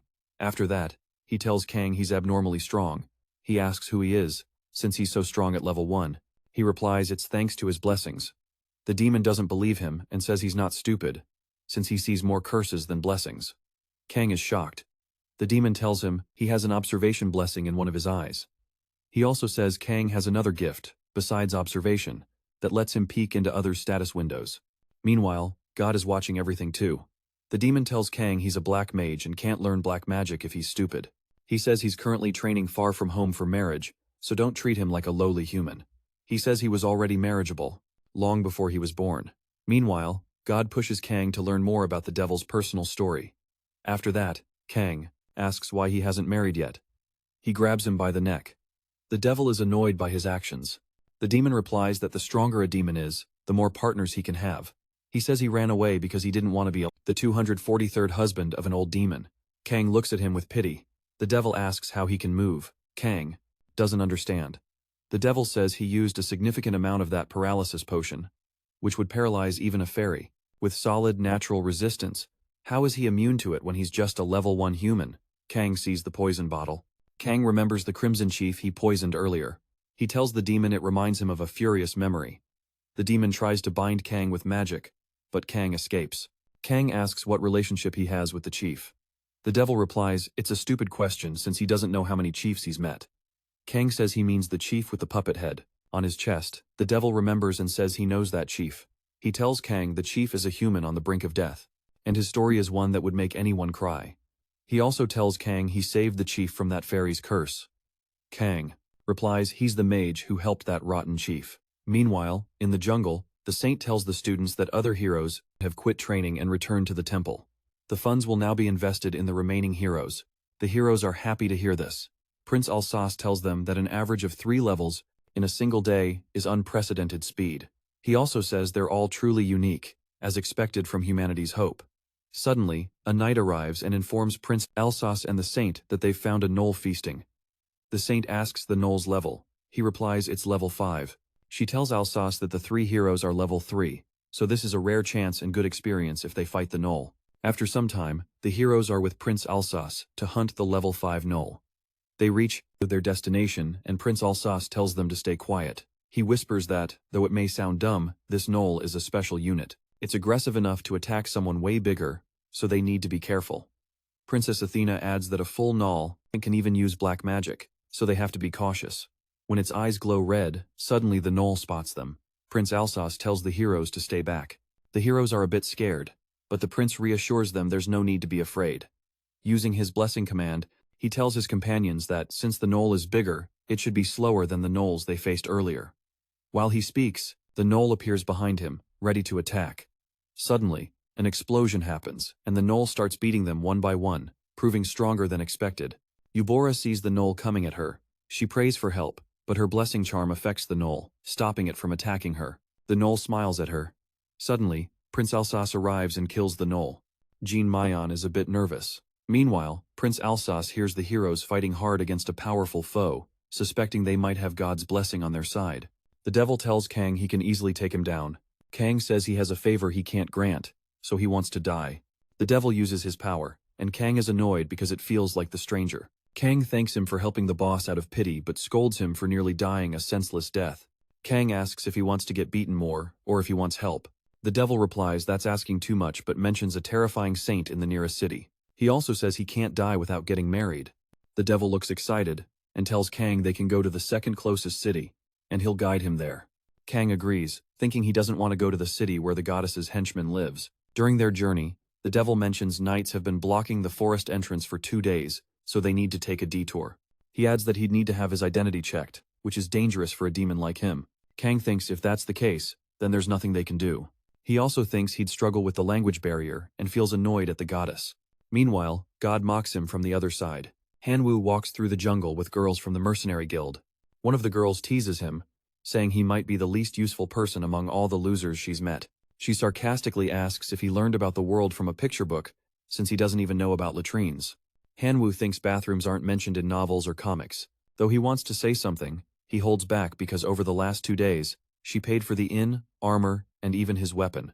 Suddenly, she notices him staring intensely and calls him out on it. Han-woo nervously explains it's just a misunderstanding and says he likes walking behind people. He smiles, thinking a beautiful girl like her, who helps and watches over a stranger, must be due to the unique effect of his blessing. She, however, isn't impressed and calls him an idiot, recalling how he attacked a slime earlier. She warns him that beyond this point is orc territory and suggests starting with simple tasks in the village. She points out that orcs are way more dangerous than gnolls and advises him not to leave the forest. Han-woo assures her he understands. Meanwhile, the number of gods watching the events increases. Han-woo feels confident, thinking while others grow slowly like ornamental plants in a greenhouse, he'll be active on the field and monopolize the gods' blessings. The girl finds him weird when she sees him smiling alone. She then explains that Gnoll territory is a tough place for a slime rank mercenary, the lowest rank among mercenaries. Suddenly, Han-woo notices he received a new blessing that grants an experience bonus. Though he acknowledges the blessing has risks, he confidently dismisses them, believing they're no problem for a main character like him. After some time, they arrive at a location. Han-woo asks if she's sure this is where the quest was given, since there are no gnolls in sight. She admits he's right, and wonders if something happened to the forest. Han-woo smiles, joking that extraordinary incidents always happen wherever he goes. She doesn't get his point and calls the situation problematic. Looking at the map, she mentions she thought he could quickly handle the quest to bring back 5 right ears from gnolls. Han-woo suggests going deeper into the forest, but she warns it's not an easy task. She proposes returning to the guild for new info, but Han-woo confidently tells her to trust him for now. She skeptically asks why he's so confident. Suddenly, a gnoll appears and attacks.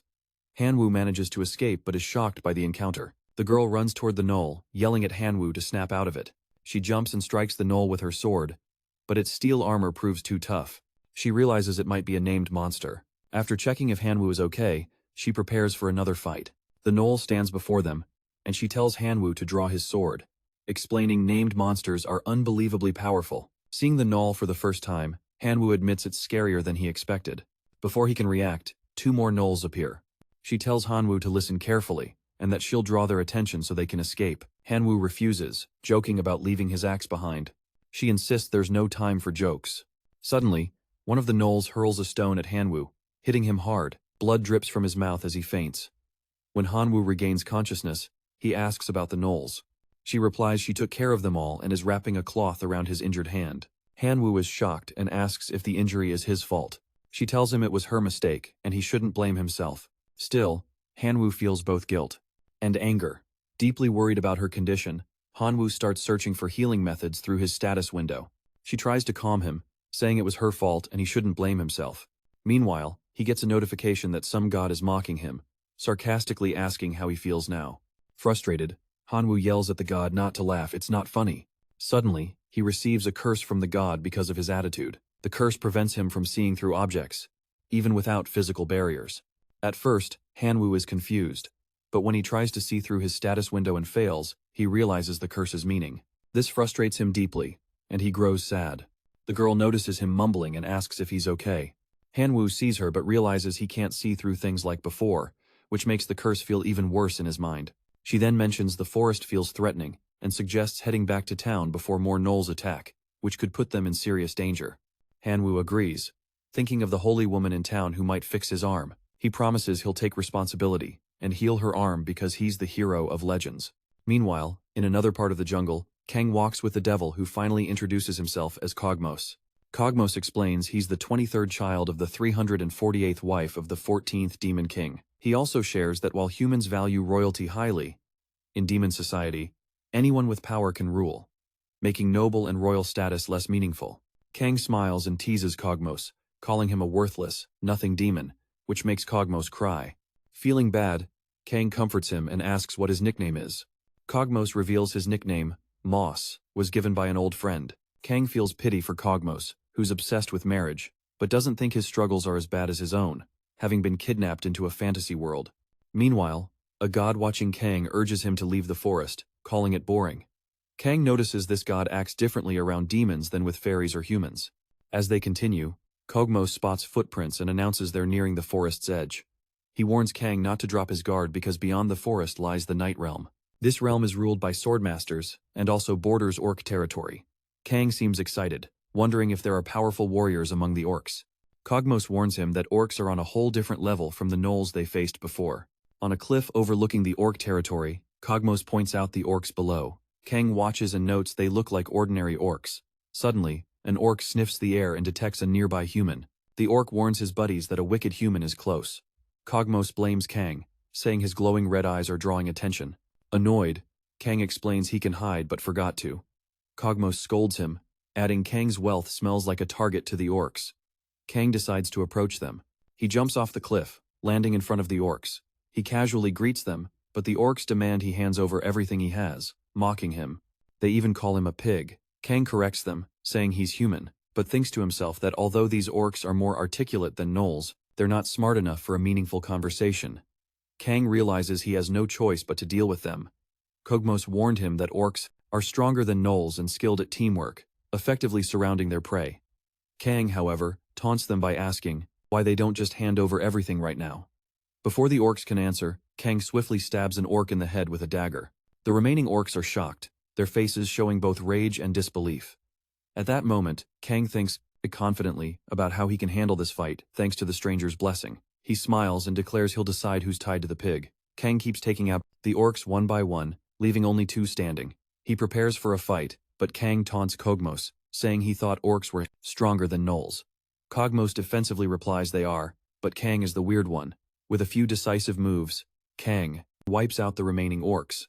Then, Kang arrogantly asks to be taken care of since they were easier than he thought. Turning to Kogmos, he adds, if he wants to follow us, he should at least try to help. However, Kang notices something's off with Kogmos.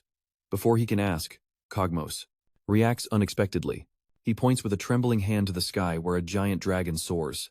To Kang's shock, Kogmos reveals a saint is riding the dragon. Kogmos urges Kang to carry him, which annoys Kang. Reluctantly, Kang hoists Kogmos onto his back and starts walking, muttering he's never even carried his parents, and now he's carrying a demon on his back. Meanwhile, God mocks Kang, suggesting feeding Kogmos to the orcs. Hearing this, Kogmos sarcastically nods, adding that if anyone finds out a human helped him, his marriage chances drop to 0. Kang smiles and threatens to spread the rumor everywhere once they leave the forest. Kogmos, irritated, asks if Kang is just an ordinary human. Kang confidently replies he's not. He's going to be a hero. Kogmos is shocked, noting that a hero's curse usually hits demons who lose to heroes and run away. This curse is known as the hero's nemesis, making it nearly impossible to level up, effectively turning a demon into a walking corpse. Kang, surprised by this, asks if it's really possible to gain power in this world with such limits. Kogmos wonders aloud why Kang, despite being a mere human, possesses such immense power. He wonders if the stranger's blessing has extra effects they don't yet understand. While talking, Kogmos glances at Kang's status window and discovers the true nature of the stranger title. He explains to Kang that the blessing resets all his progress to the start, which is why Kang doesn't need to eat or sleep, or even recover from injuries. They just vanish as if they never happened. Kogmos says it's a cheat-like blessing, but Kang bitterly disagrees, calling it a curse instead.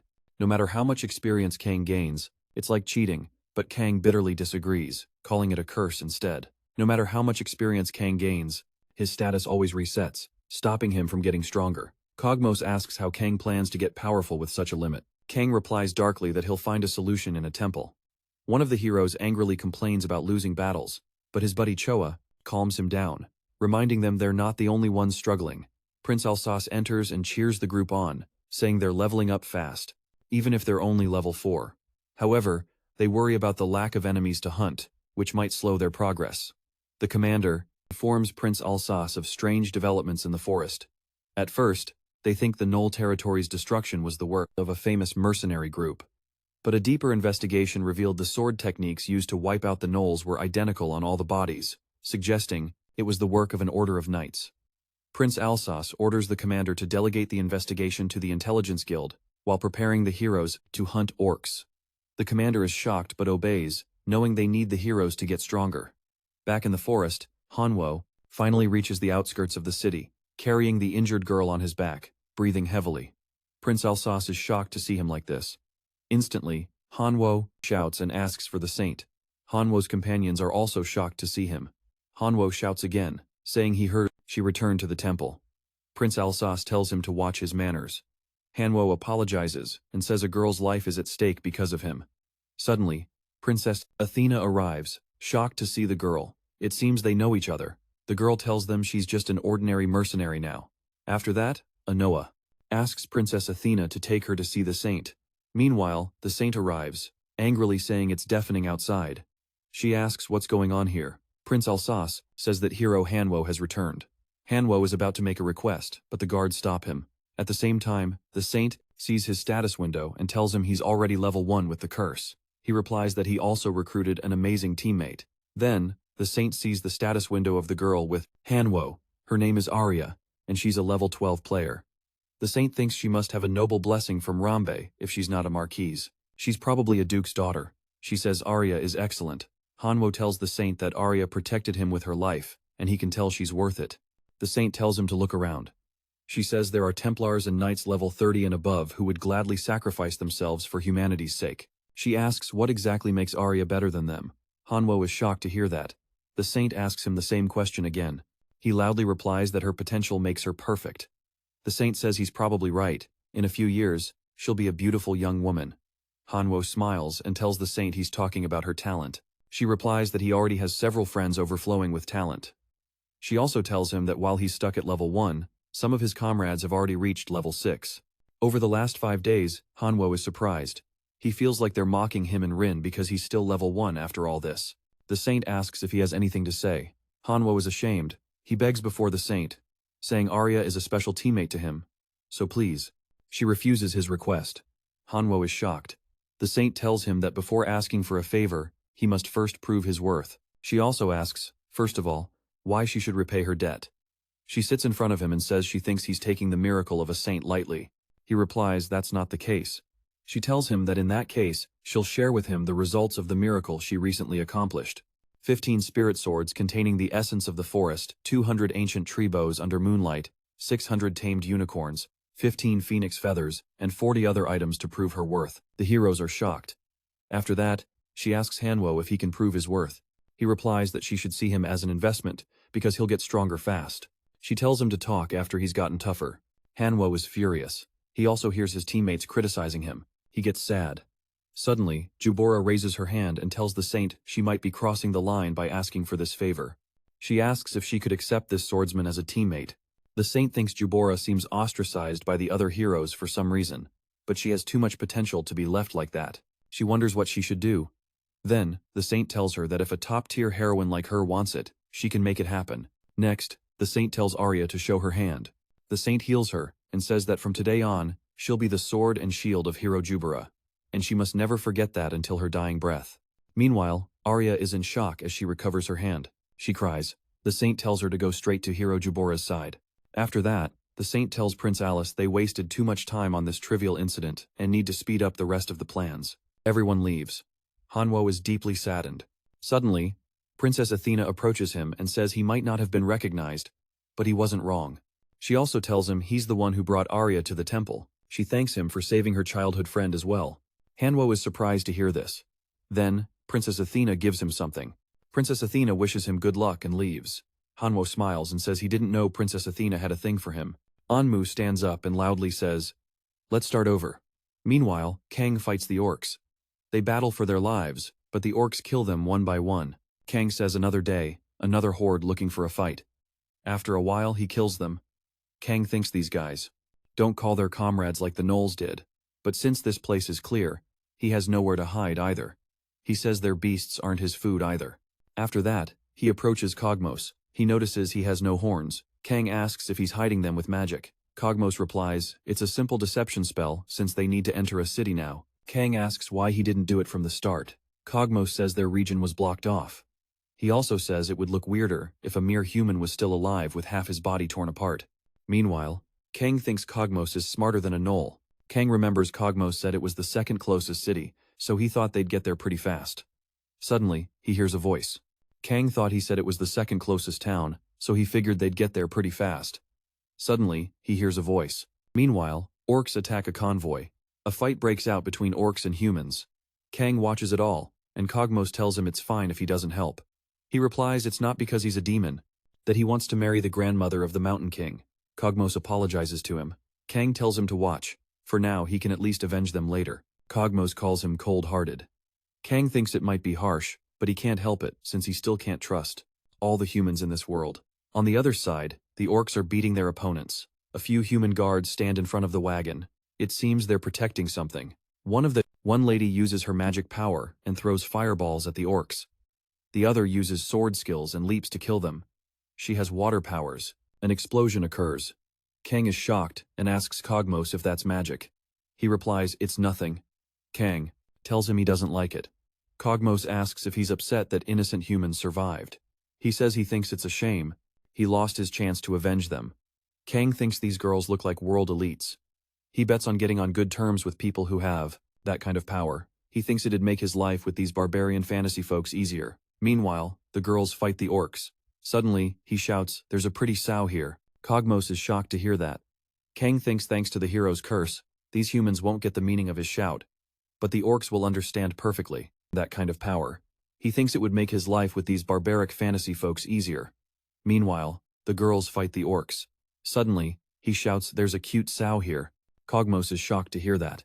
Kang thinks that, thanks to the hero's curse, these humans won't get the meaning of his shout, but the orcs will understand perfectly. On the other side, the girls are shocked as more orcs arrive. Meanwhile, Cogmos thinks Kang used his curse to call the orcs.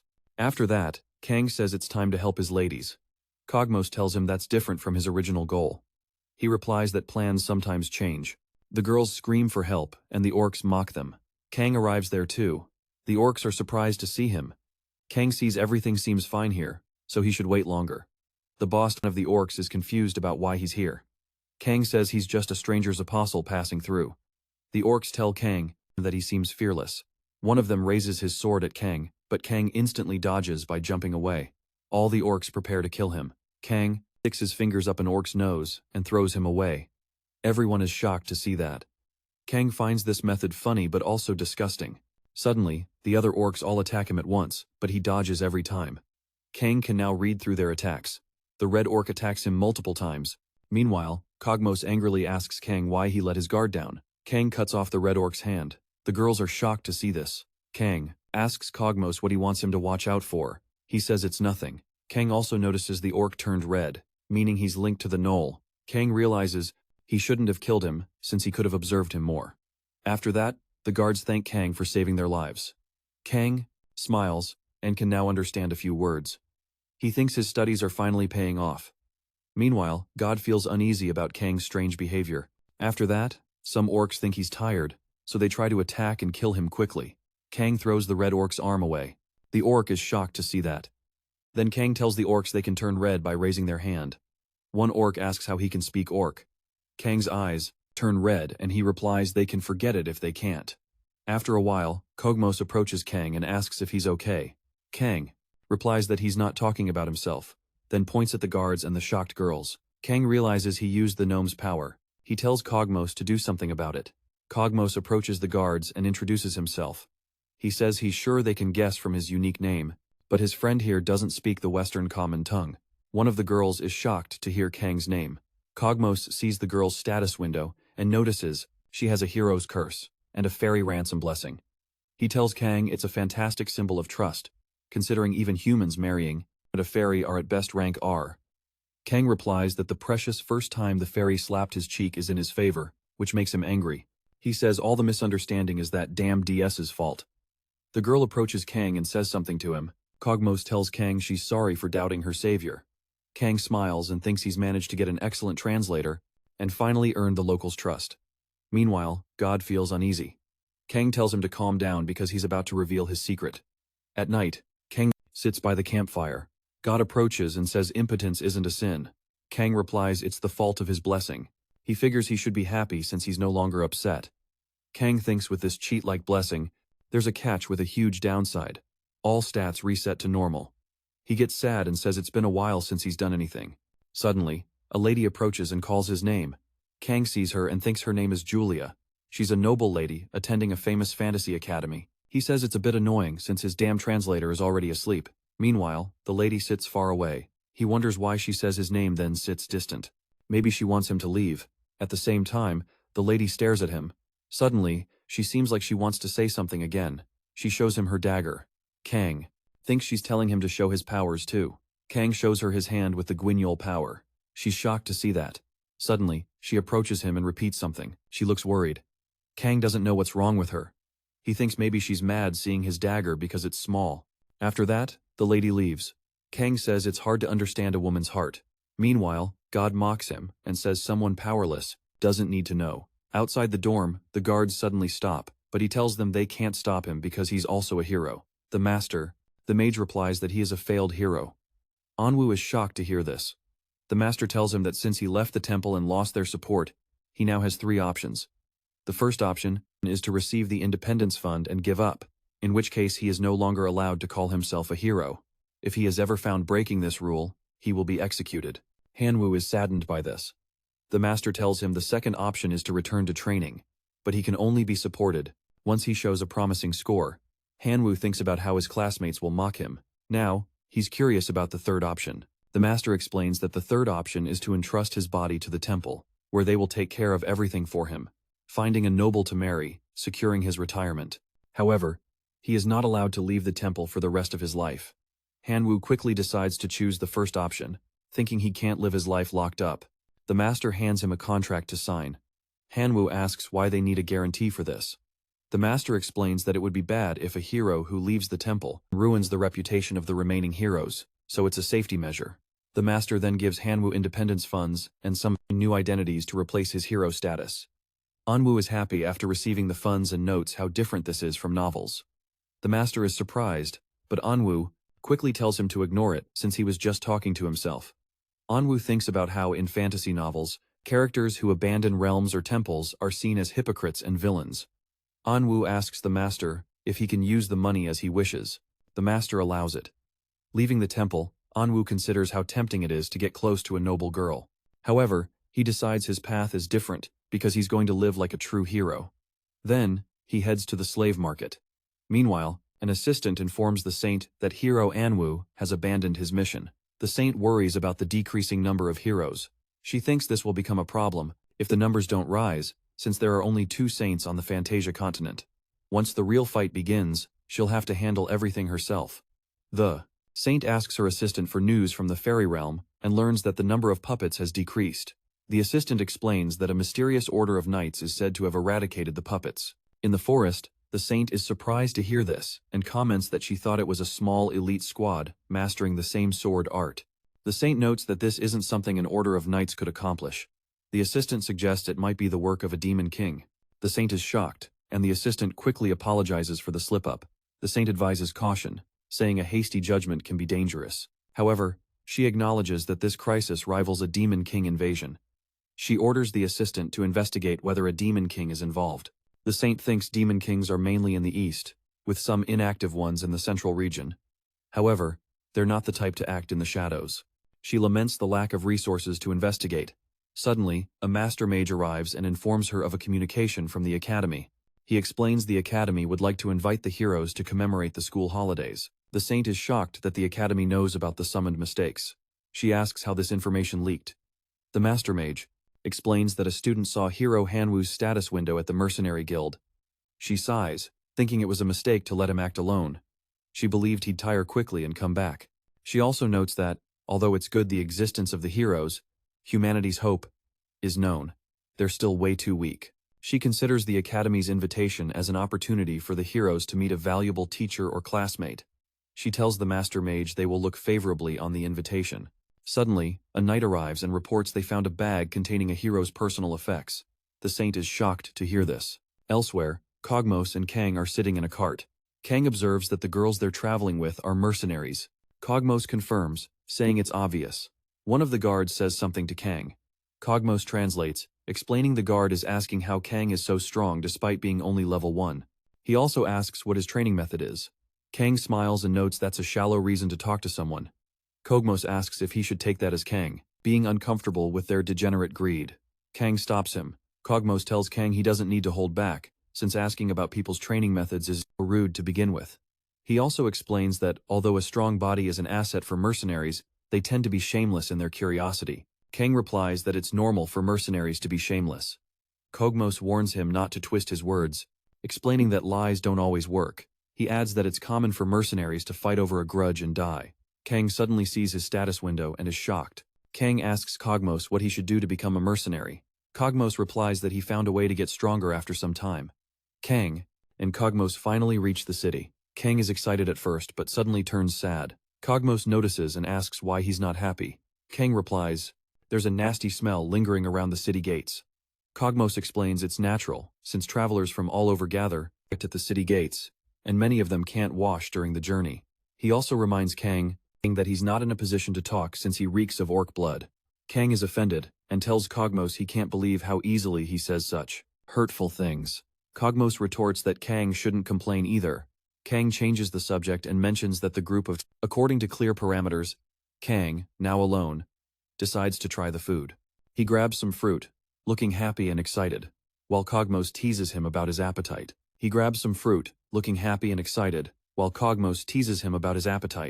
Cogmos reminds Kang they have business to take care of since the ladies they're escorting are waiting. Kang reluctantly agrees.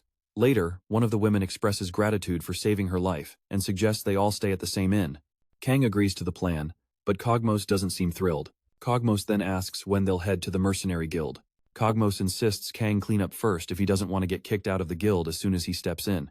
At the inn, Kang freshens up, and his clothes are cleaned by a slime, a trained creature that eats dirt off fabric like a natural washing machine. Kang is fascinated by the slime and even plays with it. But Cogmos warns that trained slimes are expensive and worth their weight in gold, so he shouldn't even think about getting one. After cleaning up, Kang complains about not having good clothes to wear. Cogmos, anticipating this, reveals he already bought clothes for Kang. Though reluctant, Kang puts them on. However, when he steps out of the inn, he feels dissatisfied with his appearance and annoyed. Meanwhile, Cogmos is having fun with the ladies, making Kang a little jealous. To Kang's surprise, the ladies soon join them, looking stunning and drawing everyone's attention around. One of them apologizes for being late, but Cogmos reassures her they just arrived. Kang, however, is annoyed and asks Cogmos to suggest eating something delicious first. Kang, however, is annoyed and asks Cogmos to suggest eating something delicious first. Cogmos agrees and offers to take them to a restaurant. Julia, one of the ladies, says something to Kang, and Cogmos translates it. On the other side of town, Han-woo arrives at the slave market. He's shocked by how proudly the market operates. While browsing, he spots a muscular man. Enslaved, he thinks he'd be perfect for races. However, Han-woo also evaluates other enslaved people, trying to pick the best choice. Suddenly, someone comments that his slaves suck. Han-woo turns to see a fellow hero he recognizes from training days. He's shocked and curious why the guy is here with a big, intimidating man.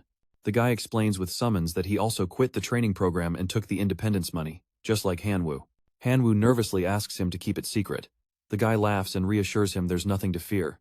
He even suggests they get along since they're in the same situation now. The guy offers to share useful info with Han-woo and points to a man in the market, explaining he's in charge of top-tier slaves not shown publicly. He adds that if the man finds out Han-woo is a hero, he'll offer better options. Han-woo is shocked but listens as the boy explains that technically, checking someone's status window isn't against the contract. Han-woo agrees with his logic. The boy then asks Han-woo if he's decided which enslaved person to buy. Han-woo refuses to answer, feeling suspicious of the boy's overly friendly behavior, especially since they barely interacted on Earth. As Han-woo leaves the market, the boy calls out, inviting him to come to the inn at the East Gate later to show off his slave if he wants. Han-woo agrees but stays cautious, thinking the boy seems way too friendly for someone who barely spoke to him before. Meanwhile, the boy watches him leave and notes to himself that Han-woo is surprisingly cautious. Armed with a solid lead on his ideal choice, Han-woo approaches the man in charge of the slave market. He states his intention to buy an enslaved person. The man, reading Han-woo's status window and realizing he's a hero, gets excited and warmly welcomes him. After some back and forth, the man asks Han-woo what kind of warrior he's looking for. Han-woo surprises him by asking for a strong female warrior. Intrigued, the man tells Han-woo they have someone who fits that description and decides to make an exception by showing her. The man leads Han-woo to a private area, keeping him curious. When they arrive, they reveal a powerful warrior named Mirazi, who was once a bandit queen operating in the northern regions of the Night Realm. She ended up enslaved after her subordinates betrayed her. Han-woo is stunned to learn this. The man explains Mirazi is insanely strong, able to wield a massive two-handed axe with ease. He asks her to show her status window, revealing she's level 17 with multiple blessings. Despite the slave curse, the man explains that the slave curse binds a person to a master, canceling free will and ensuring absolute obedience. He assures Han-woo that proper commands can prevent any betrayal. Despite the assurances, Han-woo still feels a bit uneasy. Sensing his hesitation, the man laughs and insists he's offering her at no profit to honor him. Han-woo, as a hero, clarifies he's looking for a strong but slender female warrior, not necessarily someone as intimidating as Mirazi. The man agrees to let him choose from their stock. He notes that Han-woo's blessings will undoubtedly guide him. Han-woo takes his time inspecting the candidates and ends up choosing 3 female slaves. The man introduces them. Lusa, a redhead level 6 with a charm blessing. Sarah, a more slender and agile warrior. Kana, a sturdy yet flexible fighter. The man finalizes the ownership transfer by destroying their previous contracts and emphasizes the importance of giving clear orders, as there have been cases of slave rebellions or escapes. Han-woo nods, pays the man, and thinks to himself that with proper care and love, these women will never betray him.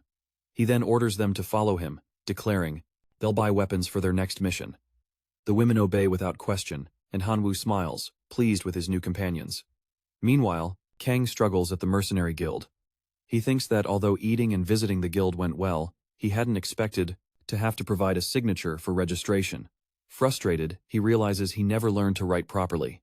Cogmos notices his struggle and reassures him that many mercenaries face the same problem. He hands Kang a paper with a signature example and advises him to copy it. Kang, though annoyed, reluctantly tries. 10 painful minutes later, Kang finally finishes copying the signature, proud of his work. He looks excited, but Kogmos bursts out laughing, teasing him about how tough the process was.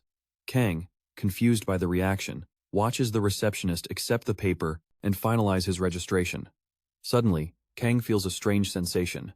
He's blessed with a mercenary blessing and assigned a D rank. During his first evaluation, Kogmos smiled and explained that Kang should thank the two ladies nearby, as they witnessed his skills with their own Iran. Kang felt embarrassed but refused to thank them directly. Kogmos scolded him and joked that he would buy Kang a children's picture book to practice writing. Soon, the ladies approached Kang and one handed him a scroll. Curious, Kang read it. Kogmos translated, revealing Kang's first quest, the subjugation of orcs. The task was simple: reduce the orc population and prevent their reproduction. The reward was based on the number of orc noses he brought back. Kang was thrilled, calling it a sick job, and immediately started scheming. He mischievously planned to use the pretty ladies as bait for the orcs. Unbeknownst to him, the women watched closely, suspecting his thoughts. Kogmos interrupted Kang's scheming and asked if he was thinking about another massacre. Kang denied it with a smile and said, "This time, it won't be a massacre, it'll be destruction." Kang and his group found themselves in the middle of an intense battle against the orcs. Julia fought fiercely but was caught off guard when an orc grabbed her face and slammed her violently to the ground. Injured but resilient, Julia tried to get up. Her companion quickly intervened, telling her to duck as she launched a fireball at the attacking orc. Flames engulfed the creature, saving Julia. Grateful, Julia thanked her, but the girl advised her not to push too hard, reminding her tougher battles awaited. Julia, brushing off the worry, assured her she could handle it. Suddenly, to their surprise, just as the injured one got up ready to strike, at the moment it seemed hopeless, another orc attacked the first from behind, and both fell lifeless. Meanwhile, USA, the daughter of a count, watched Kang from afar. Having met kings, merchants, knights, and even fairies in her privileged life, she thought none were as unique as Kang, who relentlessly massacred the orcs. Kang, wielding his powerless dagger, sliced through orcs with ease despite the limitations of the hero's curse that might raise suspicions that he was a demon. However, the blessing of his fairy, considered the ultimate proof of a person's true identity, silenced all doubts. The remaining orcs, terrified of Kang, fled, but he chased them relentlessly, driven by an unshakable determination to exterminate them. Leah, worried, shouted at Kang to stop and rest. Surprised, Kang stopped and noticed Lusa sitting, apparently exhausted. She watched Kang's efforts, marveling at how he had almost wiped out all the orcs in the area without even breaking a sweat. Julia soon joined her, asking if she was okay. Mark was in the air, tired of Leah. Julia teased her for asking for a break on the front line, pointing out Julia's trembling legs, which embarrassed her slightly.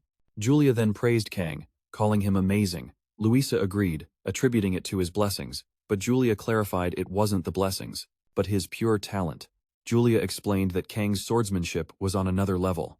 She added that his technique was dangerous and unstable, with the potential to destroy his body if he made the slightest mistake. Yet, he maintained it all day. Shocked, Luisa wondered if such a thing was even possible. Julia admitted she wasn't sure, noting that even she was considered a genius growing up. But Kang's skill seemed beyond that. Meanwhile, Kogmos suggested he take a break. He handed Kang a step-by-step picture book to help him learn the common language. Kang began reading, drawing the silent attention of the girls watching him. Meanwhile, Julia announced she had reached level 15, making Luisa slightly envious as the gap between them widened. She thought about the system that made leveling up and ranking higher easier for the strongest, while dropping ranks meant losing all associated benefits. Julia then declared her goal to reach rank B, shocking Leah. She warned Julia not to push too hard, but Julia brushed off the warning, saying they'd be fine with Kang around. Julia added that although Kang seemed too focused on hunting, he's also deeply concerned about their safety. Luisa jokes that Julia, who claimed not to care about guys, seems pretty interested in Kang. Julia defensively denies it, explaining that watching someone's moves is key to mastering the sword art. After finishing her reading, Kang suddenly tells the group it's time to go. Surprised by his quick adaptability, the girls follow him.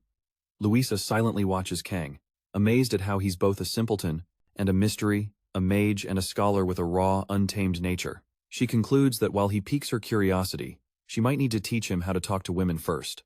Meanwhile, in a distant temple, a group of knights and a master mage present a mysterious bag to the saint. Inside the temple, the saint watches closely as the bag is opened, revealing its mysterious contents. She examines the items carefully and notices they're not from this world. The master mage confirms her suspicion, pointing out the exceptional craftsmanship and unusual imprint on the objects. Intrigued, she asks where the bag was found. The master mage explains it was discovered in Knoll Forest, where the heroes once trained. He also mentions the knight who brought it to their attention. The saint directly questions the knight, asking how many people know about the bag. The knight assures her that only he and the commander of the knights are aware, and that the commander ordered him to report directly to her. Satisfied, the saint acknowledges his diligence and praises his efforts, promising to ensure they serve the temple for life. Pleased, the knight bows in gratitude, but his tone hardens when she orders him to forget everything about the bag, warning that failure will mean death. The knight solemnly agrees and leaves with the priest. Once alone with her assistant, the saint contemplates the bag's significance. She orders her assistant to study the letters on the bag and learn their pronunciation from one of the temple's heroes, emphasizing the importance of keeping her intentions secret. The assistant promises to follow her orders. The saint reflects on the situation, suspecting the bag's existence might be a mistake by the gods. She hesitates, wondering if hiding her discovery is the right call. Before she can dwell on it further, her assistant interrupts, reporting a serious incident in the forest hunter village. Confused, the saint listens as the assistant explains that Counselor 6 tried to cover up a brutal murder. The bodies of the culprit and victims were found, and villagers claim it was the act of a vengeful spirit. The saint considers the possibility that the so-called vengeful spirit is just a survivor taking revenge. She orders her assistant to get a sketch of the suspected stranger for further investigation. Meanwhile, Kang sits by a campfire at night, studying a picture book. His moment of peace is interrupted. When the god watching him comments on the book, Kang jokingly asks if the god likes it, and the god replies yes. Curious, Kang asks where the other gods are. Wanting to avoid them, the god points in a direction, implying most gods live near temples. Kang deduces that the Order's temple and the saint of the evil goddess must be nearby, deciding it's best to flee northeast until they're strong enough to face them. Suddenly, Kang senses something unusual. Humans have surrounded the camp. He wakes Cogmos and alerts him to the danger. Cogmos confirms Kang's observation and asks how he can sense the attacker's level from a distance. Kang explains that gnomes have a similar ability, impressing Cogmos.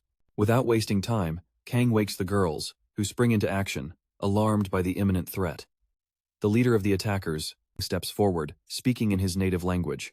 Cogmos translates, revealing the group demands Kang's loot for hoarding all the orcs in the area. He adds that the attackers promise to spare the noble ladies but will definitely kill the others if they resist. Kang smirks mischievously, mocking the attackers, calling them distinguished bastards.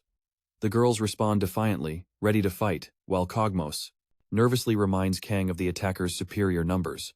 Kang, however, stays strangely calm, smiling as he mumbles something incomprehensible. Cogmos worries, asking if Kang is okay, but Kang ignores the question, moving forward with determination as the tension rises. Kang murmurs that they should go to the afterlife together. Kang thinks the enemies are more numerous than they expected. Then, he sees the girls and feels it's going to be tough fighting while protecting them. Suddenly, he gets an idea and shouts that the strong women are here. The enemies are shocked but shoot arrows. Directs Kang stops them by throwing their arrows back. Meanwhile, he runs at them and kills the man. Everyone's shocked as the orcs arrive too. The orcs fight alongside them. Everyone's shocked to see the orcs there, except Kang, who smiles and says this is now a double EX event. After that, Kang moves at lightning speed to kill them all. The man is terrified of Kang and begs for his life. Suddenly, his boss arrives and pushes him away. He angrily tells Kang he's going to kill him. Kang replies he's impressed the man's still standing, even though Kang hit him. The man uses his powers to attack Kang. Suddenly, an orc comes to kill him, but the man's subordinates kill the orc. After killing the orc, they all unite and rush Kang to kill him.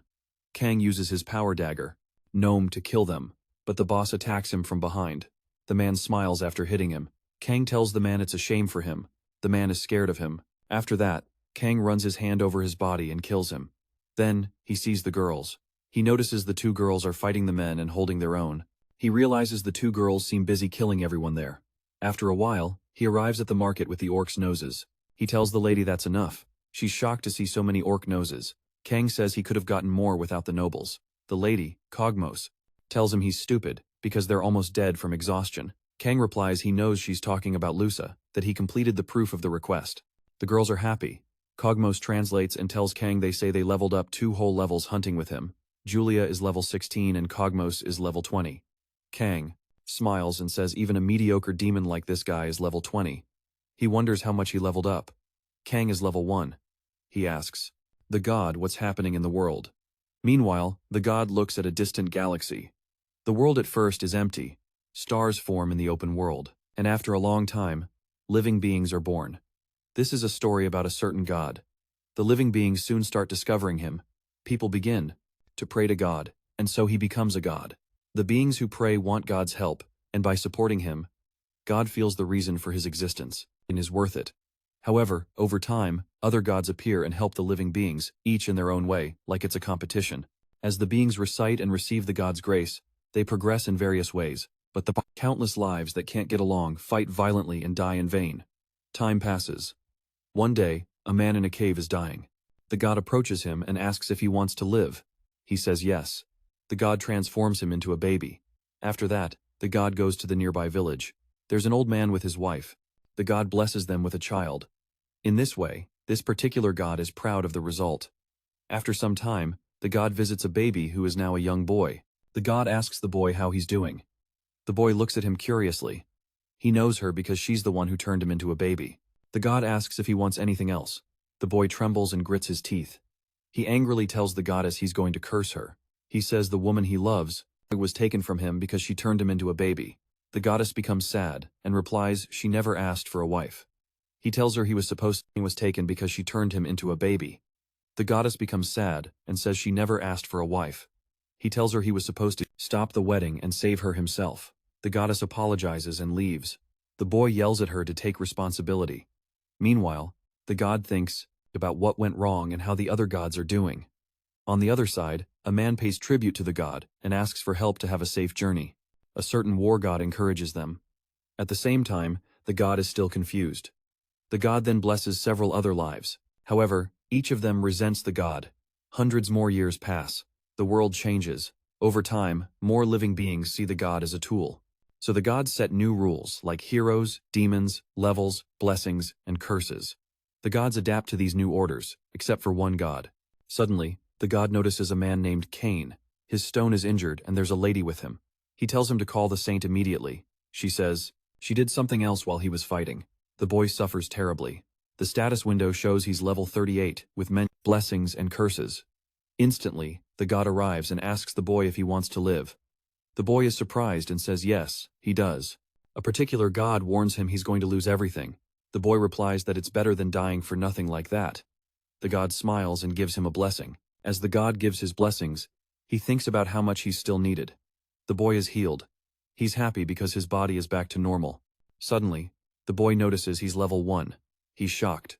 The god reminds him of his warning. He replies that he knows everything. He says to the god that the important thing is that he's alive. He has to start over from level 1. The god is relieved after hearing that. After a while, their group mate tells him he can't join them anymore because he's not leveling up. The lady apologizes and tells him to forget it. Then they leave him behind. Cain gets angry and says it's a blessing. It's the worst curse. Meanwhile, a certain god watches him. Suddenly, Cain smiles and says he was angry. But now he feels nothing. He says his god saved his life. He'll stop the resentment and complaints. He tells God he wants to give him advice. God is curious. Cain tells him never to give blessings to anyone again. It's a curse that takes away things more precious than life. He also says that each gift resets him to level 1 every time, and that there won't be a day he uses it again, even in death. God is shocked. They had been in denial until now, but God finally admits it. They're no longer needed in this world. Again, time passes and God finds a dying boy again. It's Cain. It's just a simple curiosity for God. She blesses him because he has the hero's curse and is about to die. She might have changed the name of her blessing, but he would inevitably resent her if he found out the truth. Nowadays, as God predicted, Cain discovers the secret of the blessing. Suddenly, Cain loudly says it's too bad because the levels reset. He tells God it's obvious. If he thinks about it, he just wasted his time exterminating pigs. Meanwhile, a certain god is puzzled. Suddenly, Cain shouts that they need to buy picture books. The gods start praying. Cain asks why they're praying. He replies it's a secret from the other side. Han-woo is lying on the ground, a bit hurt. He sees that the opponents beat his girls. Before that, he and his team were fighting gnolls. They killed the gnolls. Han-woo appreciates them and is happy because they're finally starting to work well together. He tells them they'll keep hunting like this, so they should get used to it. Han-woo thinks the gnolls are level 4 while he and Kana are level 5 and 16, so hunting gnolls should be easy now. He thinks he might have spent almost all his money buying them, but now he can save his cash. Suddenly, he notices the gnoll is still alive. Instantly, Han-woo uses his magic blessing and burns the gnoll. Han-woo looks happy and thinks the magic blessing he got from Princess Athena already has that much firepower, like a true main character should have. Suddenly, Park Hyung arrives with his guard. He tells Han-woo he's perfect for fighting and that he'd lend a hand if things got dangerous. Han-woo replies that if he wants to hunt, he should do it over there since he got here first. Park Hyung smiles and says he doesn't want to. Han-woo thinks, as expected, this guy is trash in their original world. Park and Young, he always hung out in groups to harass people. They also mocked him and called him stupid. Han-woo thinks that here, in this fantasy world, he's the hero and main character, so no one can stop him now. After that, Han-woo tells him to come if he can. Park replies that he's ready for it. They're all ready for a fight. Park's slave runs toward them. The girls are scared to see him. He looks terrifying. Han-woo tells them to get into defense mode. While he's preparing his magic fireball, suddenly the slave strikes them one by one. Han-woo is shocked to see this. Park tells Han-woo that it looks like he finally gets what's going on now. Han-woo is angry at him, asking if he's using tricks. Park replies that it seems he can't see that his slave's level was just way higher. Park smirks evilly and says he already told him to come if he could. The girls are scared of him. After that, he tells Han-woo to declare that he'll hand over his slaves. Han-woo is shocked to hear that. Meanwhile, at the city library, Kane is reading illustrated books. He looks at a book about weapons and tells God he'll look for a powerful weapon. Since he can't level up, Cogmos tells him he's read too many fairy tales and weapons like that have already been confiscated. He also says it seems like he forgot that even human nobles said there's nothing like that before leaving. So, he might have a chance with a treasure island at sea. Kane says that if it's such a dangerous relic, the excavations have been suspended. He smiles and says it's tempting. Cogmos smiles and tells him the nation's knights guard the entrances to those relics. Kane asks how strong the knights are. He replies he can assure they're stronger than him. Kane gets sad and leaves to get some fresh air. After a while, he thinks it's impossible at level 1. He thinks about the knights, and recalls that he thought the knights were empty cans, nothing but glory and bragging. He gets sad and thinks it seems there's no solution. A certain god encourages him. Suddenly, an orc arrives and tells him to hand over everything he has. Kane tells him he's depressed right now. The orc is shocked because Kane speaks orc language. Kane tells him to scram when he lets him go, but the orc attacks him because he finds him weak. Kane hits him with the gnoll's power in the chest and the orc falls. Kane sits on him and says he knows what it's like to see your world collapse. He's about to hit him again and tell him how there can't be a relic to dig up. He's angry and asks what he's going to do in this fantasy world without hope or dreams. He hits the orc several times. The orc stops him and says there's a successor. Kane is shocked to hear that. The orc tells him there's a relic, so stop hitting him. Kane tells him he's not lying while thinking about escaping. The orc says he's not lying because there's a vast orc relic. After that, Kane calls him his friend and asks if he can say more about this relic. Meanwhile, the orc cries because there are different dialects in each region. The western continent of Fantasia uses unique adjectives like dragon-level knight or skinny, weak monster to describe things. Kane. He then wonders what the orc means by middle. It means they were pretty good. After some time, Kang goes somewhere with the orc. Kang wants to ask him something and calls him friend, again. The orc stops him from calling him that. Kang tells him he should know how lucky he is. He says he can't find a human friend who can communicate with him this well. When he replies, he says he's not stupid because he knows friends don't use violence on each other. Kang smiles. The orc tells him he can show the way, but he won't be able to enter. Kang agrees with him. The orc says it's been like that since birth. After that, he tells him they're here because the relic is right in front of them. Kang is surprised and happy to see that. Suddenly, he sees nothing. When he looks closely and notices there's a relief, the orc is satisfied to leave here. He thinks Kang isn't with him anymore. Meanwhile, Kang is shocked and says he's never seen a city this big before. The orc is shocked to see him there. He asks how he can be here. Kang replies that he's the one who brought him here. The orc tells him it's an orc sanctuary. Only those below level 9 can enter. Kang smiles and says there's no problem since he's level 1. Suddenly, the other orcs throw spears at Kang, but he dodges. There are so many orcs and one of them tells Kang he blames himself for entering the orc sanctuary. He tells Kang that stepping here means he's at best level 9. The orc tells his bros to watch out for Kang because he's super powerful. At the same time, Kang tells them not to hesitate to stop him. He runs toward the orcs, eyes sparkling. They're shocked to see him as Kang flies to the other side. The god prays for the lives of countless pigs. Kang hides from the orcs, and they can't find him because of the smell of their people's blood. On the other hand, Kang tells the god this won't end anytime soon. So many orcs have died. Kang says from now on, he's hunting them forever. He feels like he's going in circles looking for the exit. Suddenly, the other orcs find him and want to capture him to eat. They chase him for a while. They're all exhausted, but Kang is still full of energy and says it's time to end this. After a while, he kills them all and sits on their bodies. There are also slimes. Kang's happy because he uses the slimes to gather the orcs' bodies for him.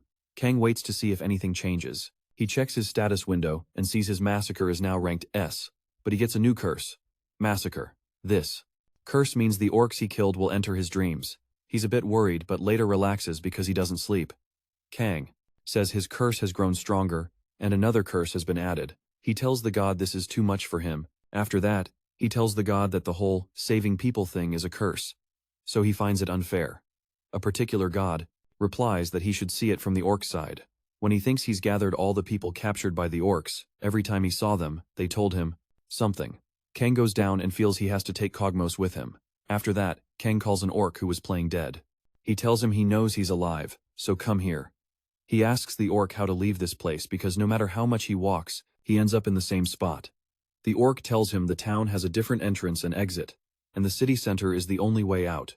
Kang is curious about that, and thinks he should go to the center, not the outskirts. After a while, he approaches the spot, and thinks this is the exit the orc talked about. He sees the place and says it doesn't look special. He thinks he should use magic to open a portal since this is a fantasy world. Suddenly, light shines from the spot. An orc tells Kang he's the human who destroyed their base and asks him to answer his question. Kang thinks the orc's entrance is pretty impressive, and knows this orc is stronger than him. Kang tells him he asked to move the orcs, but they didn't. The orc chief tells him that for that alone, he massacred 300,000 orcs. He tells Kang he's the city and orc guardian. He tells Kang he won't let a single human who knows the city's secret escape. Kang puts down his bag and tells him that's better for him since he found a guardian. Kang is ready to fight him. He says being a guardian means there's treasure to protect. Kang jumps and uses his puppet power to attack him. Kang thinks he's going all out in one hit. The orc guardian is also ready to fight. He throws his spear at Kang and their energies clash. Kang realizes this orc is on another level compared to the others. The guardian cuts Kang's hand and injures one of his eyes. Kang falls. The guardian is impressed by him and says he instantly dodged a fatal blow. He also says he won't stop there and will now make him pay for the 300,000 orc lives. He tells Kang he doesn't think he'll have an easy death. Meanwhile, Kang uses his powers to recover. He smiles and tells the guardian he's a fantastic judge. The guardian tells Kang he knows he's counting on something and asks if he's immortal. Kang replies, it's something like a power that keeps him alive. The guardian dismisses it, saying it doesn't matter, because this place is the only exit. He tells Kang that whether it takes a century or a millennium, he'll trap him in the city, until he dies of old age. Kang thinks to himself that he seems to have nothing to do and starts considering his next move. Meanwhile, Eubora is sitting in her room when Arya enters, mentioning she's at level 7 and doing fantastic. Eubora replies that it's thanks to her blessing, and although she didn't receive the hero's blessing, through her efforts she's had the blessing of a noble since birth. She then looks at her status window, a bit surprised. Arya tells her that proves she's the Duke's daughter, a noble of rank. Eubora thinks that's fantastic, but she also sees it as a blessing that makes her life easier. Arya then tells Eubora that despite her seemingly insignificant blessing, she was harshly scolded by her mother for thinking she didn't deserve it. Arya fiercely challenges her to say that to the countless people who sacrificed everything to earn such a blessing. Eubora reflects that blessings come with responsibility and thanks Arya for giving her such a good lesson. Then, Arya asks Eubora if she thinks Hero Hanwoo will be okay. Eubora asks if Arya likes him, and she replies she's not sure. Just then, someone knocks on the door announcing that the saint is here to see Eubora. Arya is shocked to hear this. The saint enters apologizing for visiting so late. The saint greets Eubora and mentions she came to talk. She tells Arya to bring some tea, and after a moment, she starts their conversation. The saint asks Eubora if she's having any trouble living in Fantasia. Eubora replies she hasn't had too many problems. The saint expresses that she's glad to hear Eubora has adapted well to this new world. The saint then changes the subject to talk about the heroes currently fighting. She expresses concern about the problems caused by this competition and asks Eubora to alert her if she notices any signs before the heroes fall. Arya and Eubora are both shocked. The saint continues explaining that corrupted heroes, seduced by their blessing, will soon appear. Eubora, now thinking about Kang, wonders if he's safe and if he's returned home. Suddenly, the saint asks if she knows someone named Kang. Eubora, surprised, spills her tea. She asks why the saint is asking about him. The saint replies that she knows him a little, as a classmate. The saint insists Eubora tell her everything, acting like an older sister. Eubora is puzzled by the saint's tone. Later, in her room, the saint thinks about Eubora and Kang. She knows Eubora is very interested in Kang since she talked about him for hours. The saint holds Kang's badge and reflects that he's the one who refused to be a hero and was rejected by the goddess. She worries that if the rumor spreads that Kang didn't live up to the hero's trust, it could harm the relationship with the gods, bringing their faith to an all-time low. The saint considers the possibility that it wouldn't be a problem if Kang died. All she'd have to do is hide the evidence, but she's slightly worried if Kang is still alive. Meanwhile, a certain arrogant god of benevolence watches over her. The saint, sensing him, is shocked and starts gasping. The god of heroes knows their locations because he gave them the blessings, and the saint realizes that if she can't find Kang, her plan could be compromised. The saint believes she must act fast to find him and erase all proof of his existence. Her most urgent priority is to launch a search network without anyone knowing. Meanwhile, the god watches the saint, glancing at her plan, then quietly leaves. Kang continues his intense fight against the Orc Guardian. Determined to fight until his last breath, the Guardian asks how long he plans to endure this futile struggle, to which Kang replies he'll keep fighting until he dies, constantly trying to defeat him. Their battle resumes, but Kang still fails to overcome the Guardian's strength as the Orc's spear strikes him repeatedly. In the middle of the fight, a boy named Bruce arrives, announcing he's level 9. Bruce was the temporary leader of a group of natives repeatedly. In the middle of the battle, a boy named Bruce arrives, announcing he's level 9. Bruce was the temporary leader of a group of natives who had been saved from the Orcs' hideout. However, Kang doesn't understand what Bruce is saying. As the tension rises, a girl appears, causing Bruce to flee in fear. Kang tells the girl she can do whatever she wants, while he stays focused on his plans to take down the Guardian. The next morning, Kang, still deep in thought, believes he's come up with a solid plan to defeat the Guardian. However, he notices the girl, dormant nearby, which piques his curiosity. The god warns Kang to mind his own business, but Kang stays determined, thinking the priority is still to defeat the ruined Guardian. Keeps training relentlessly, showing his progress to the god. He asks if his moves resemble the Orc Guardian's swordsmanship. The god confirms that they do. Kang feels confident after practicing day and night. As a result, his status window updates. His blessing level rises, and he feels a sense of accomplishment. However, his joy is short-lived when he notices his curse level has also increased. The hero's curse rising means the goddess has noticed him, which worries Kang. Despite the curse, he stays. The hero's curse increasing means the goddess noticed him, which worries Kang. Despite the curse, he stays focused and decides it's time to make a move against the Orc Guardian. Once again, Kang approaches the ruins where the Guardian dwells. The Orc Guardian, seeing Kang return, expresses surprise. He asks if Kang is ready to die again, but Kang replies that this time, he won't run away. The Guardian seems doubtful, but Kang tells him he doesn't care if he believes it. The Guardian offers to show Kang around the ruins, but Kang quickly realizes the Guardian set a trap. He sarcastically remarks it's shameful for such a great warrior to rely on traps in battle. Watching intends to seize the upper hand. He moves through the ruins, but when he arrives, he finds nothing. The Guardian reveals this place was once a training ground for heroes, but not for orcs, since their race was never chosen by any god. He tells Kang that humans became arrogant and careless, allowing them to take control of this place. The Guardian further explains that the ruins are filled with blessings, but they were also designed to keep powerful beings out. However, the Guardian believes that as long as he lives, rebuilding his city will be impossible. That's why he intends to kill Kang. Kang smiles as he listens to the Guardian's words, signaling he's ready for the next fight. Kang tells the Guardian he wants to ask a question before they fight. He asks if there's treasure in the ruins. The Guardian replies that weapons lie around for the two heroes who just finished training. Kang is shocked and thinks about what could be done to that goddess city with beginner weapons. He believes he's doomed. Suddenly, the Guardian jumps and tells Kang the talk ends here. He says the resentment of 300,000 comrades will be paid back here. Kang instantly draws his dagger and fights the Guardian. He strikes him multiple times with his dagger. The Guardian is shocked and thinks Kang has improved a lot in just one day. Suddenly, the Guardian notices Kang heading for the exit. He runs to chase him and angrily tells Kang he'll never let him escape the ruins. He tries to hit him with his spear but fails. Kang escapes and tells the Guardian he's thinking about how to get out of the ruins. Since yesterday, a gate appeared. The Guardian is shocked to see it, and Kang also looks at the gate, realizing it's the exit. Kang feels happy and says setting this up peacefully, without fighting, was a good plan. He admits he didn't expect to disappear at all. He says he can't level up anyway, and doesn't need to grind hard. That's enough for him as long as he can get the treasure. The god points him toward the treasure. Kang sees it and thinks, there's a place like that behind all the destroyed buildings. He believes there really is treasure there. After a while, he finds the treasure and becomes happy. He holds a treasure sword. The god tells him it's the sacred sword of a beginner hero. The sacred sword looks simple, without decoration. He holds a treasure sword.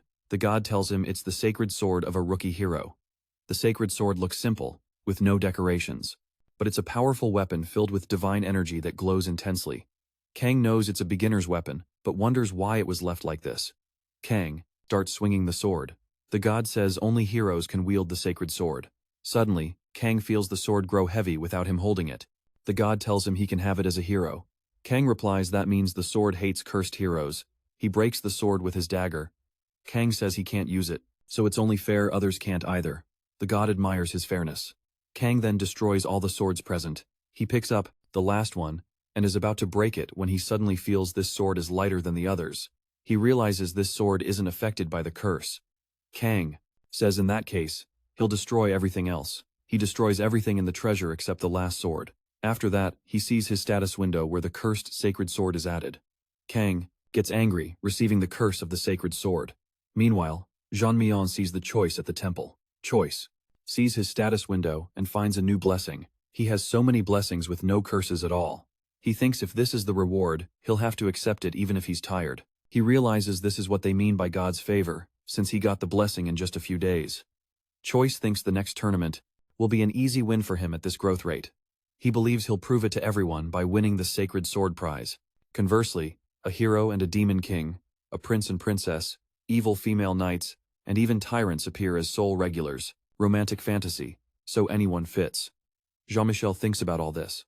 Suddenly, she yells and asks why she has to fight. The boy tries to calm her down. She feels disappointed because she dreamed of being protected by a handsome knight. But instead, she got a shield who's shy and dumb. Ranked 4th, a selfish and sneaky B-rank shield is 5th, and a C-rank shield who's a concept maniac but listens well is 7th. She sighs and thinks she only has these 3 shields. Suddenly, she apologizes to them for being harsh. The boy asks why she called them. She replies, there's an important problem, and that's why she called them. She tells them their secret info. Soon, they'll choose a hero to send to the academy. The boy gets angry. She tells them she's going to enter the academy, and that her real dream life starts there. Suddenly, a boy who is the C-rank shield bows to her and asks if everyone who wants to enter is allowed. Jean-Mi replies priority is given to our heroes with high overall scores, and only 4 people will be selected in total. The boy says there will be bloodshed within the faction, but she reassures them there's nothing to fear. After that, another boy asks why she's sharing this info with them. Jean-Mi replies she wants them to enter together. She also tells them she's serious about it. Shield B gets angry and tells her he doesn't want to clean up her mess with the prince on the white horse she's dating. Jean-Mi promises she won't, and if she breaks her promise, she'll grant him a wish. The boy is shocked to hear that. She also tells them the gods hear everything. Suddenly, Shield A steps forward and tells Jean-Mi he'll come as long as she wants. The third boy also agrees with her. After that, the second boy says no matter how much he thinks about it, he feels tricked, but he also agrees with her. Jean-Mi becomes happy and thanks everyone. Meanwhile, in the ruins, Kang is very angry after receiving the curse. He says they can't curse him just for breaking a few swords. After that, he reads about the sacred sword's curse. He holds the sacred sword and says if resistance to destruction is included, even with just one defective sacred sword, what should he do? Meanwhile, God expresses condolences to the makers. Kang says the maker probably didn't know a hero would break the sacred sword. He thinks among countless sacred swords, only one remains that gets stronger thanks to a curse. After that, he tells God they need to leave. He heads to the place where he thinks the orc disappeared. Kang asks how to activate the gate. Suddenly, he notices the orc guardian reappearing, running toward him to kill him. Kang feels a lot has changed this time. He's ready for the fight. He tells the orc guardian that if he leaves the ruins, he'll start aging. The guardian is about to attack, but Kang, also ready, he says it's time to test his sacred sword. He strikes the orc guardian, sending him flying backward. Kang tells him it's his turn now, to cut off his arm. The orc guardian says the price for wasting his youth is steep. He uses his powers to heal his arm. He tells Kang he ignored the death of 300,000 comrades and defended his youth with dirty tricks. He leaps, forming a circle with his powers to attack. Kang reads his moves. The orc guardian attacks, but Kang slices his neck with the sacred sword. Kang says a day has passed, but he hasn't improved. Kang says he doesn't need tricks, explaining he only used them when weaker than his opponent. The god says the fight isn't over yet. Suddenly, Kang notices the orc guardian is still alive, regenerating his head. The orc guardian charges again, but Kang grabs his face and slams it into the ground. Kang thinks this time the guardian will surely die, but the orc remains alive. Now annoyed, Kang declares the guardian will die if he throws him out of the ruins. Suddenly, the orc guardian begs Kang, saying he's lost and pleads not to be thrown out. He promises to do whatever Kang asks. Kang is surprised by the sudden plea. The guardian says he knows Kang wants to leave, and offers to bring the city gate closer to the sacred sword. He adds that only a proselyte hero can wield the sacred sword. Kang raises the sword and asks if he means this one. The orc guardian is shocked and says he already knows Kang is the hero.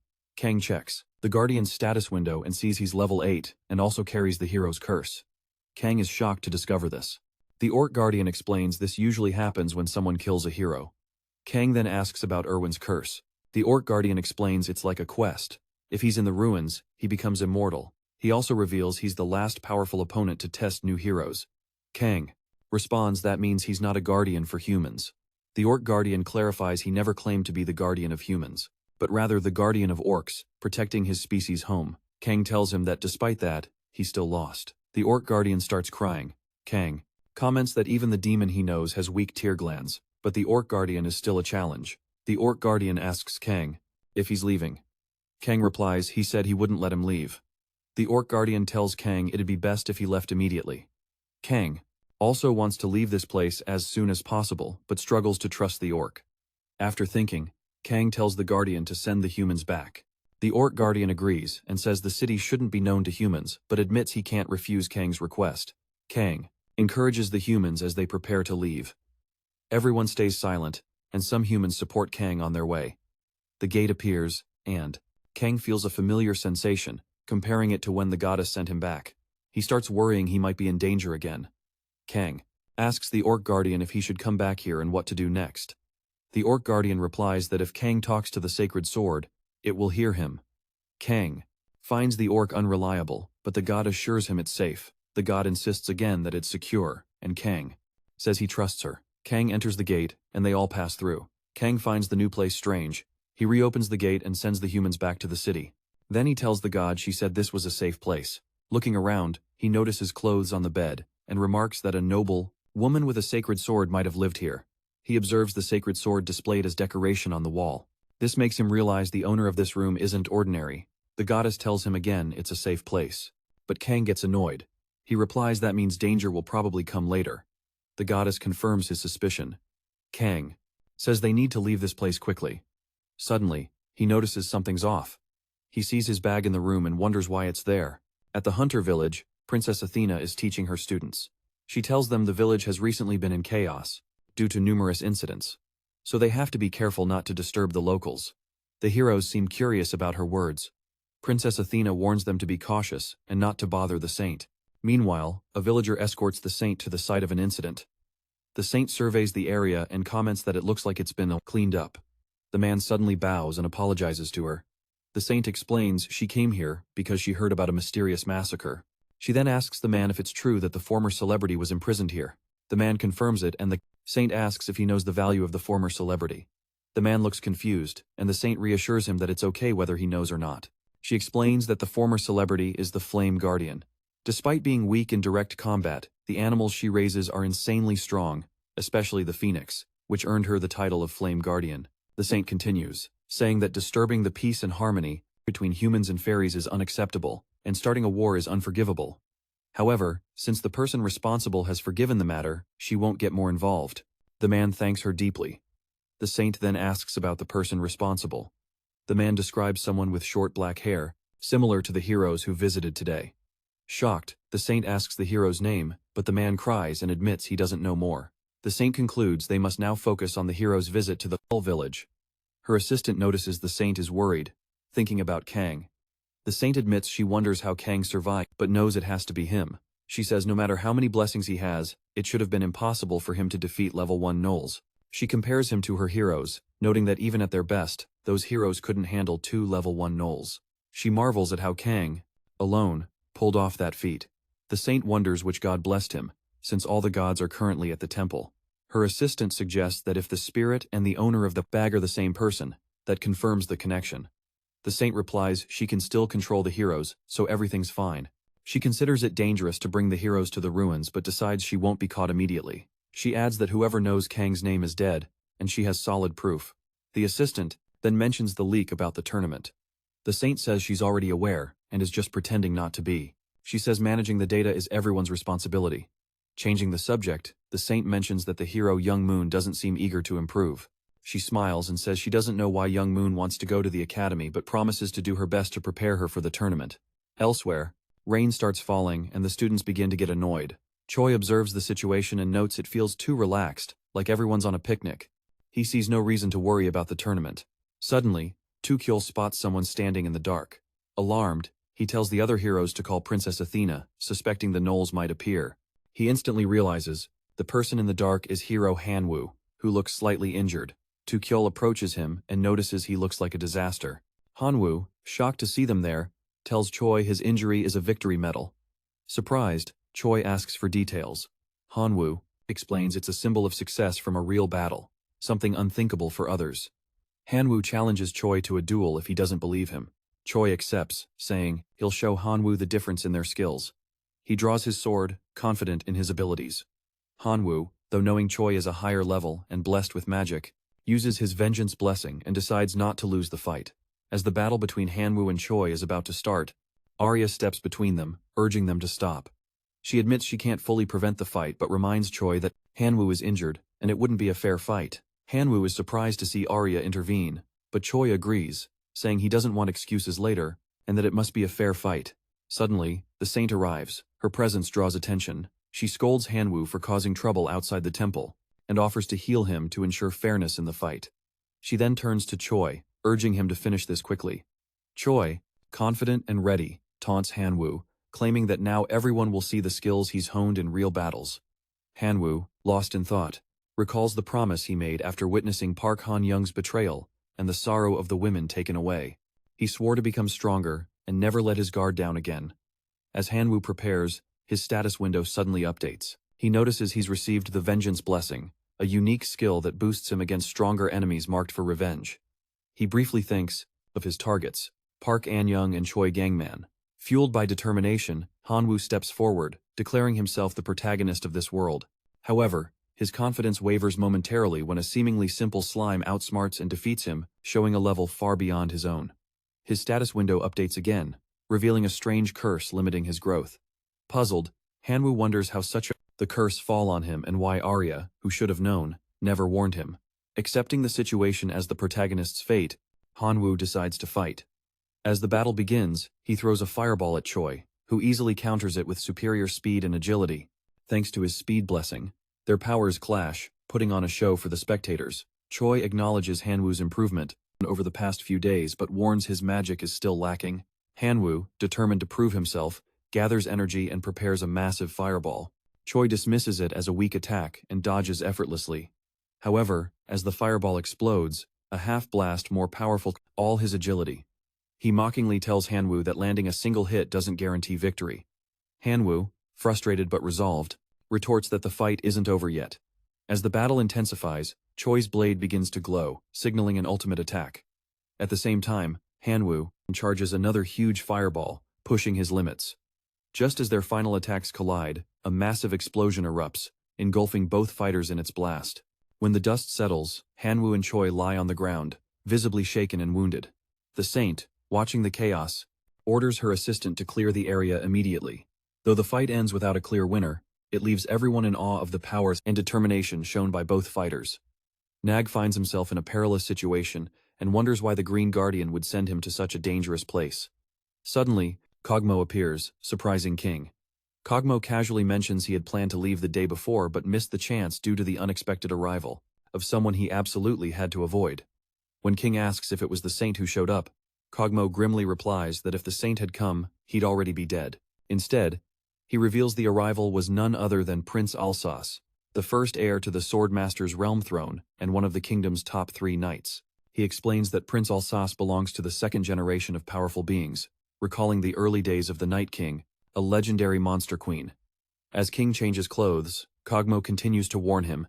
He informs King that the prince expressed interest in meeting him, but he must avoid revealing anything about Kog'Maw's. Prince Alsace, being a paladin blessed by the saint, could immediately sense Kog'Maw's demonic nature. King, indifferent, tries to brush it off, but Kog'Maw's grows impatient and insists King take it seriously. Their conversation is Kog'Maw's demonic aura. King, indifferent, tries to brush it off, but Kog'Maw grows impatient and insists King take it seriously. Their talk is interrupted by a group of noblewomen arriving. To Kog'Maw's great annoyance, he sarcastically comments on King's popularity with women, but King suspects they came to ask for help leveling up. Again, Kog'Maw scolds King, saying he's trivializing others' feelings and warns this attitude will leave him single. The women, however, express sadness, thinking King left without letting them thank him for his help. As the teasing continues, Kog'Maw notices King is cursed again, and wonders if King killed a warrior or did something reckless. King denies it, but Kog'Maw warns that if he stays in town, his life could be at risk. When Kog'Maw suggests leaving, King grabs him by the collar, asking who would translate for him if he left. Kog'Maw suggests finding a slave with the gift of languages, saying with enough money, he could get one. King, increasingly frustrated, accuses Kog'Maw of plotting to abandon him from the start. Their argument is interrupted by the women who arrive dressed elegantly. Kog'Maw mocks King's ignorance, insisting the women might have romantic intentions. The King awkwardly guesses it could be love, but is quickly shot down as naive.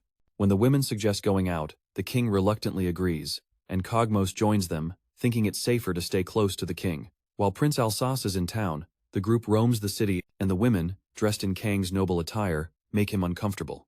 They finally arrive at a large manor, and Kang grows more worried, unsure of what's going on inside. He sees a figure near a window. It's Prince Alsace. Prince Alsace approaches Kang with a warm but commanding attitude, speaking to him in the universal language thanks to the blessing of language. He bows respectfully, surprising Kang and the women, and introduces himself. The prince explains he's deeply grateful to Kang for subduing the Orc Guardian and saving the noble girls, calling it a great service to the realm. Kang tries to downplay it as a natural act, but Prince Alsace expresses curiosity about the skills that allowed Kang to defeat the Orc Guardian, a feat that even seasoned warriors found troubling. The prince then makes a bold request. He asks Kang to train with him, eager to see the strength behind such an incredible feat. Kang freezes, caught off guard by the prince's request. Prince Alsace quickly apologizes, admitting he might have been too enthusiastic in front of his guest. Despite the friendly tone, the tension in the room is thick as Kang considers how to handle this unexpected challenge. Kang feels overwhelmed by the grand feast, prepared in the manner. Prince Alsace, noticing Kang's surprise, suggests continuing their conversation over the meal. Kang starts eating enthusiastically, devouring a surprising amount of food. Prince Alsace, amused, comments that he's getting a bit old. Apparently no end to Kang's appetite. Embarrassed, Kang apologizes for eating so much, but Prince Alsace reassures him it's better to enjoy the food than let it go to waste. As they talk, Prince Alsace curiously asks how Kang got the warrior's curse. Kang hesitates, but eventually explains he once taught a lesson to a warrior who was harassing an innocent fairy. Hearing this, the prince connects the dots, realizing this might explain why Kang received the fairy's blessing. Intrigued, Prince Alsace asks if Kang remembers what the warrior looked like. Kang shrugs, admitting he hit the warrior so hard in the face, he doesn't remember any details. Laughing, Prince Alsace suggests he could investigate warriors with facial injuries to narrow down the possibilities. Prince Alsace then changes the subject, revealing the real reason for Kang's invitation. He explains that the kingdom's guild investigations point to Kang as the person responsible for hunting the most orcs.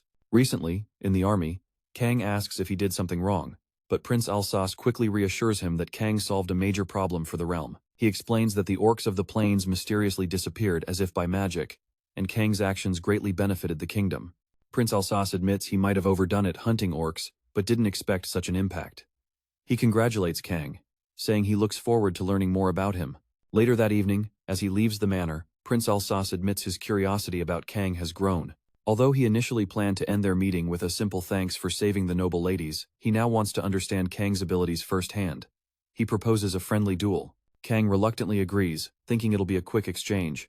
As the duel begins, Prince Alsace thanks Kang for accepting the challenge, promising to hold back. Unsure how to handle the situation, Kang decides not to use his sacred sword, and instead pulls out a small dagger given by the fairies. Seeing the dagger, Prince Alsace is surprised, and praises Kang for possessing such a rare and powerful artifact. Kang downplays it, saying he learned to use it through trial and error. Prince Alsace is impressed by Kang's humility and resourcefulness, noting that mastering such a dangerous and remarkable tool is especially rare at this level. The duel begins with Prince Alsace allowing Kang to strike first. Kang decides to test his full strength and activates the foreigner's blessing, forming a radiant aura around him, leaving everyone in awe. As Kang strikes, his dagger clashes with Prince Alsace's sword, creating a blinding flash of light. The impact is so powerful it shatters the prince's sword. Realizing what he's done, Kang panics, worried he accidentally killed Prince Alsace. He looks for an escape, spots an opportunity, and flees the manor without a word, leaving everyone stunned. Meanwhile, Prince Alsace sits on the ground, holding the broken remains of his sword. He smiles, admiring Kang's absurd strength. Reflecting on the duel, he admits his reaction was too slow to counter such an overwhelming attack. Though his precious sword was destroyed, he's deeply impressed by Kang's raw power and potential. Shaking his head, he murmurs, "Kang really is something else." Suddenly, the girls approach Prince Alsace and ask if he's okay. He replies that he's fine. After that, he stands and says the world is very vast. Louisa tells him she thinks Kang is just as surprised. Julia is also shocked when he flees immediately. Prince Alsace says all this happened because of his weakness. He almost made the kingdom's savior guilty of royal attempted murder. After that, he tells the ladies he wants to apologize to Kang, and that Louisa needs their help. Julia tells him she'll head to the manor afterward. The ladies are also going somewhere. Louisa tells Prince Alsace to wait for them. Meanwhile, Prince Alsace seems calm and excited, as he recalls when he first learned about the sword from his mother. On the other side, the saint returns to her room. She asks the housemaid if anyone entered her room without permission today. As usual, the maid replies no one came in except the inspector and the servants. The saint knows there's an intruder because there are footprints on the floor. The housemaid warns her not to go in, saying an assassin might be hiding there. The saint sees this and asks if she's being told there are assassins who leave traces. After that, she tells them no one will enter unless she allows it. She notices Kang's bag is also missing. She's shocked. She thinks that of all things, only the bag disappeared. It's not a big deal if other things were stolen since they can be replaced, but Kang's bag can't be recovered. She's a bit worried. She thinks the clear proof that God lied has vanished. A certain arrogant god of goodness asks her what's going on. She replies that Kang's bag was stolen. The saint is worried, and says someone entered her room and stole it. It's the only thing they took. This arrogant god of goodness scolds her, saying she should have destroyed it instead. The saint tells God not to test her faith. This arrogant god of goodness feels uneasy and asks what she'll do. She replies she'll have to let fate decide. The arrogant god of goodness asks if there's a way to find it. The saint tells him that instead of asking how, she should search for it herself. This arrogant god of goodness leaves with a frustrated expression. After that, the saint is very worried and gets a headache just thinking about Kang. Suddenly, a magic orb asks the saint if she's okay. She tells the orb to send a message to Prince Alsace in the fairy realm. After a while, the housemaid comes to see the prince. Alsace tells him that the saint is looking for him. Prince Alsace thinks she's calling because he forgot to report to her. He tells his aide he's leaving the destroyed fountain and the rest behind, then leaves. He goes to his room and sits in front of the magic orb. He calls the saint, who asks him about the progress of his investigation into the disappearance of the orcs. Prince Alsace says he'll report on the study's findings. He thinks implementing their orc hunting plan with the warriors will be tough. He also tells her that the orc population has dropped significantly and doesn't seem to be increasing. The saint asks if he found the cause. Prince Alsace says that from what they learned from an orc, they captured and interrogated using the blessing of language. It seems a demon has taken over their habitat. The saint is surprised to hear this. Prince Alsace tells her the info hasn't been confirmed yet. She says he should increase demon surveillance, given such a situation. She also thanks him for his efforts. After that, Prince Alsace says he has a suggestion. Meanwhile, at the motel, Kang tells Cogmos to pack immediately because they need to get out of there. He warns that if they're caught, they'll be executed for attempting to kill the prince. Cogmos is shocked. Kang says he can escape quickly. Cogmos says he's worried about getting involved with him. Kang pulls out the sacred sword and tells him to tell the orc to open the gate quickly. Suddenly, the gate appears. Cogmos is shocked because he didn't believe Kang could use magic. Kang says there's no time to explain and tells him to meet at the city's north gate. He also says he won't wait long. After that, he steps into the gate. Kang is furious right now. Meanwhile, Prince Alsace tells the whole story to the saint. A warrior attacked the ferry. He tells the saint he knows nothing about the name or appearance, except that the warrior's face is so badly injured the original face can't be recognized. The saint says she has someone in mind. She tells Prince Alsace it might be Han-woo. Even for him, causing such chaos won't be easy. Prince Alsace says he assigned inspectors so the expelled warriors won't cause trouble. After that, she tells him she approves and that he should generously reward the cursed citizens. She also says the warrior's fault is the lady's responsibility. She says she should handle it but urgently needs to go to the fairy realm, complicating things. Prince Alsace understands and tells her he'll reward them so they won't feel disappointed. After that, he ends their meeting. Prince Alsace stands by the window, thinking about Kang, because he wants him in his realm. He thinks this armor level won't be enough to get him. Kang throws the stuff through the gate. The humans are waiting. After that, he steps out of the gate. Now, he's in the Orc City. Bruce is happy to see him. Kang tells him they need people. Bruce asks what kind of people. He says he needs people to move his stuff. Suddenly, the Green Guardian arrives and asks Kang what's going on. Kang says from now on, these people will move his stuff, so don't kill them. The Guardian replies this place isn't his warehouse. Kang says he has to transfer the stuff he ordered by sword to the exit. The Green Guardian says he's endured many humiliations before, but this is the first time he feels weaker than Kang, which makes him angry. Kang says he'll take that as a compliment. After a while, Cogmos also arrives at the city's north gate. Kang arrives there too. He tells him to escape quickly. Cogmos is shocked and asks for an explanation. Bruce decides. Kang says they need to get as far away from the ladies as possible. Cogmos asks if this is related, the warrior's curse. Kang agrees. Cogmos looks worried and tells him he should head north as soon as possible if he wants to escape. Kang asks what's up north. Cogmos says the largest slave market on the western continent is up north. He also says he'll find a person enslaved there who holds the blessing of language. Kang smiles. Cogmos is annoyed by his expression. Kang tells him that the fact he's not running away is fascinating.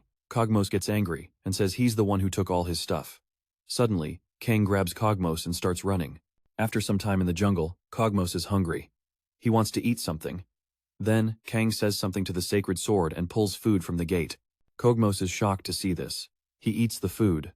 After eating, Kang says it's not as delicious as what he had with the prince. Cogmos tells him no matter how he looks at it, he doesn't get it. He's never heard of magic that prepares meals and does the dishes. Kang doesn't answer. Cogmos gets mad. Kang tells him they have to leave now and to stop complaining because they're almost there. Kang is surprised. After a while, they reach the slave market. The market is huge. Cogmos tells him to stop acting like a villager and come quickly. Cogmos says there will be problems if control is too strict in cities like this, where the population is large. Kang says it's a strange city. Cogmos tells him he's not running away for now, so give him back his stuff first.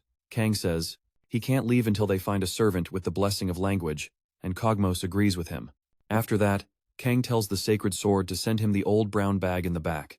Then, the gate gives him the bag. Cogmos thinks the sword seems to be the medium. This guy must have learned something other than magic.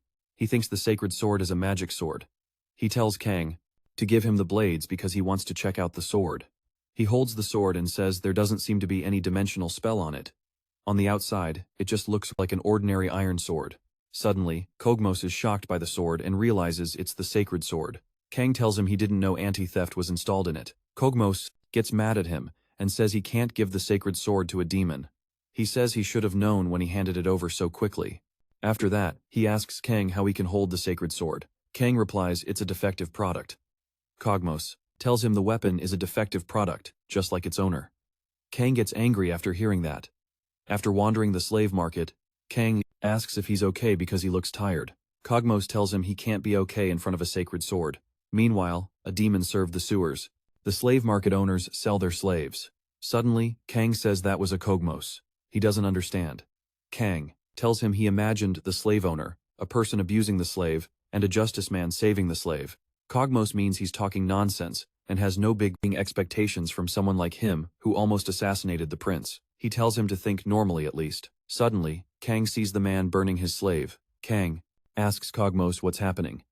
He replies it's a classic narrative that stirs sympathy.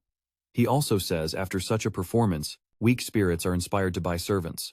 Kogmos tells him looking at this servant, his skin looks so nice for someone abused. Kang is surprised. Kogmos tells him not to get fooled and just come over here. Kang thinks there are 4 types of slaves sold at the market: human, fairy, dwarf, and mermaid. There are small price differences depending on the type of slave. But more than their looks or skills, the most critical tribe was their level. After that, Kogmos tells Kang since they have nowhere to go now, they should check this place out later on their own. Kang asks for the destination. He replies he knows some shops that only deal with high-end servants. After a while, Kang arrives at the inn. A fairy greets him. Kogmos tells her he's looking for a servant with the blessing of language. She asks for the servant's level. Kogmos tells her the rest doesn't matter. He wants a servant with the blessing of language. Suddenly, Kang speaks up and says the slave should be someone who can follow him throughout his journey. Kogmos tells him such a slave doesn't exist, but he'll try. The lady says they have a slave. Kogmos is shocked to hear that. He tells Kang that he's already buying the slave who will suffer because of him. After that, the lady leads them to the enslaved person. Once they arrive, Kang sees there are high-level enslaved people. He asks Kogmos why they haven't escaped from here. He replies that every enslaved person carries the curse or mark of someone, no exceptions. He also tells him to check the status windows of the enslaved people. After that, the lady shows them the enslaved person. She's a beautiful lady but a demon. Kang finds her fascinating. It's rare to see a monster enslaved by humans. Kang mocks him and tells Kogmos he ordered a slave who looks like him, and the only one who fits that condition is a demon. Kogmos says he wants to buy that slave. Kogmos counts his money. Meanwhile, Kang asks the enslaved person how she became a slave. She answers that there was a man more precious to her than anything, but he doubted her love for him, so she agreed to be his slave. Kang finds that story interesting. Meanwhile, God is annoyed by him. On the other side, Kogmos finds it a sad story and cries. The demon lady and Kang watch him. Suddenly, the demon lady asks her master to get rid of this insect because he dares to look at her lightly. She wants to gouge his eyes out. After that, Kang tells the demon lady they have to leave. She asks if that's okay without proper confirmation. He replies it's fine, since they already confirmed it from her status window. Her name is Dialoka, level 27. She has many blessings with 3 curses. Dialoka is a bit annoyed. She tells him not to take her the wrong way. It's because of the blessing of an enslaved person. Suddenly, she approaches him and says he can order her to translate beside him. She tells him that the reason she obeys him, a lowly human, is commendable. Instantly, Kogmos tells her he won't spare her if she tries to order him to do something weird. Dialoka tells Kang to order her to kill him. Kang tells her he hasn't killed her yet. Kang thinks he should buy others to serve him. After a while, he buys many people to serve because they're cheap. Dialoka says they all have low levels. It's manual labor.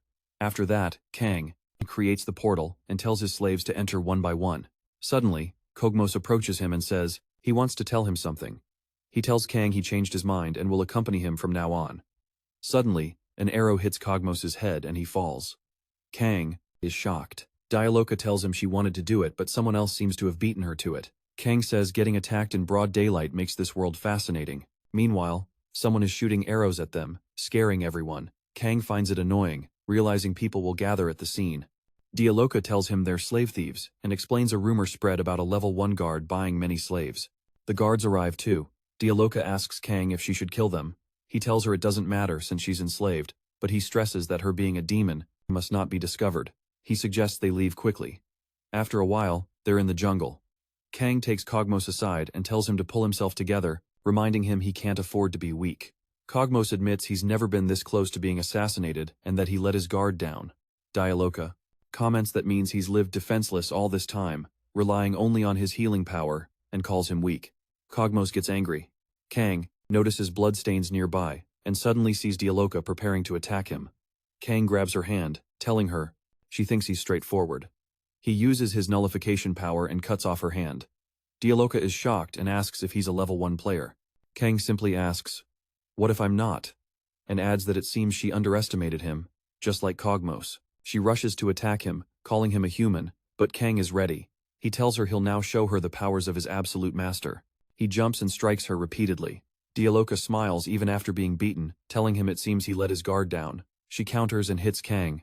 With all his strength, Kang knows this will hurt, but Dialoka apologizes, saying a wound like this is nothing for a demon. She also asks Kang to declare his freedom as his command, and then she'll heal him immediately. Kang smiles, recovering fast, and tells her even his master wouldn't be weakened by such a wound. Dialoka gets annoyed and heals her hand. Kang realizes they both have healing abilities. He tells her they should fight to the death and see what happens. Meanwhile, Cogmos, watching, says he knows Kang well and understands his fighting style, so he wants to help him. Suddenly, Kang throws a dagger at Cogmos, injuring him. Cogmos tells Kang he claims to know him well but didn't expect that, warning he'll beat him if he tries to betray him. Dialoka thinks Cogmos is a shady guy and not someone easy to deal with. Suddenly, Kang jumps and strikes Dialoka again, saying it's to impress her. She stops her attack and tells him she hates guys you can't trust. Kang replies she's the one who betrayed his trust. He prepares to hit her again, but she retorts she's enslaved but never swore to be his slave. Their powers collapse, and meanwhile Dialoka realizes her healing can't keep up with the wounds she took during the fight. She wonders how Kang is still so active. Kang smiles and tells her that's a pretty good excuse. Kang hits Dialoka again, and an explosion happens. He repeats she can't beat him, claiming she has no chance to win. While hitting her, he notices that although she claims not to care about her body, she's tougher than the orc from before. Suddenly, wings appear on Dialoka's body, and Kang is shocked to see this. He prepares to hit her, thinking he can take her down before she has a chance to fly. However, Dialoka instantly leaps, and Kang is surprised to see her fly. He thinks that despite her ability to switch between attack and healing, she seems tired. Kang, confident in his ability to beat her, activates his fairy and stranger blessings. He believes Dialoka isn't as formidable as she looks. Meanwhile, Dialoka decides to end the fight with a final blow, and swoops down to attack Kang. He's ready to finish the battle, but she hits him hard in the head, causing a massive explosion. After a moment, Kang regains consciousness and feels regret, realizing he lost to her. Kang is discouraged, and God asks if this defeat was expected.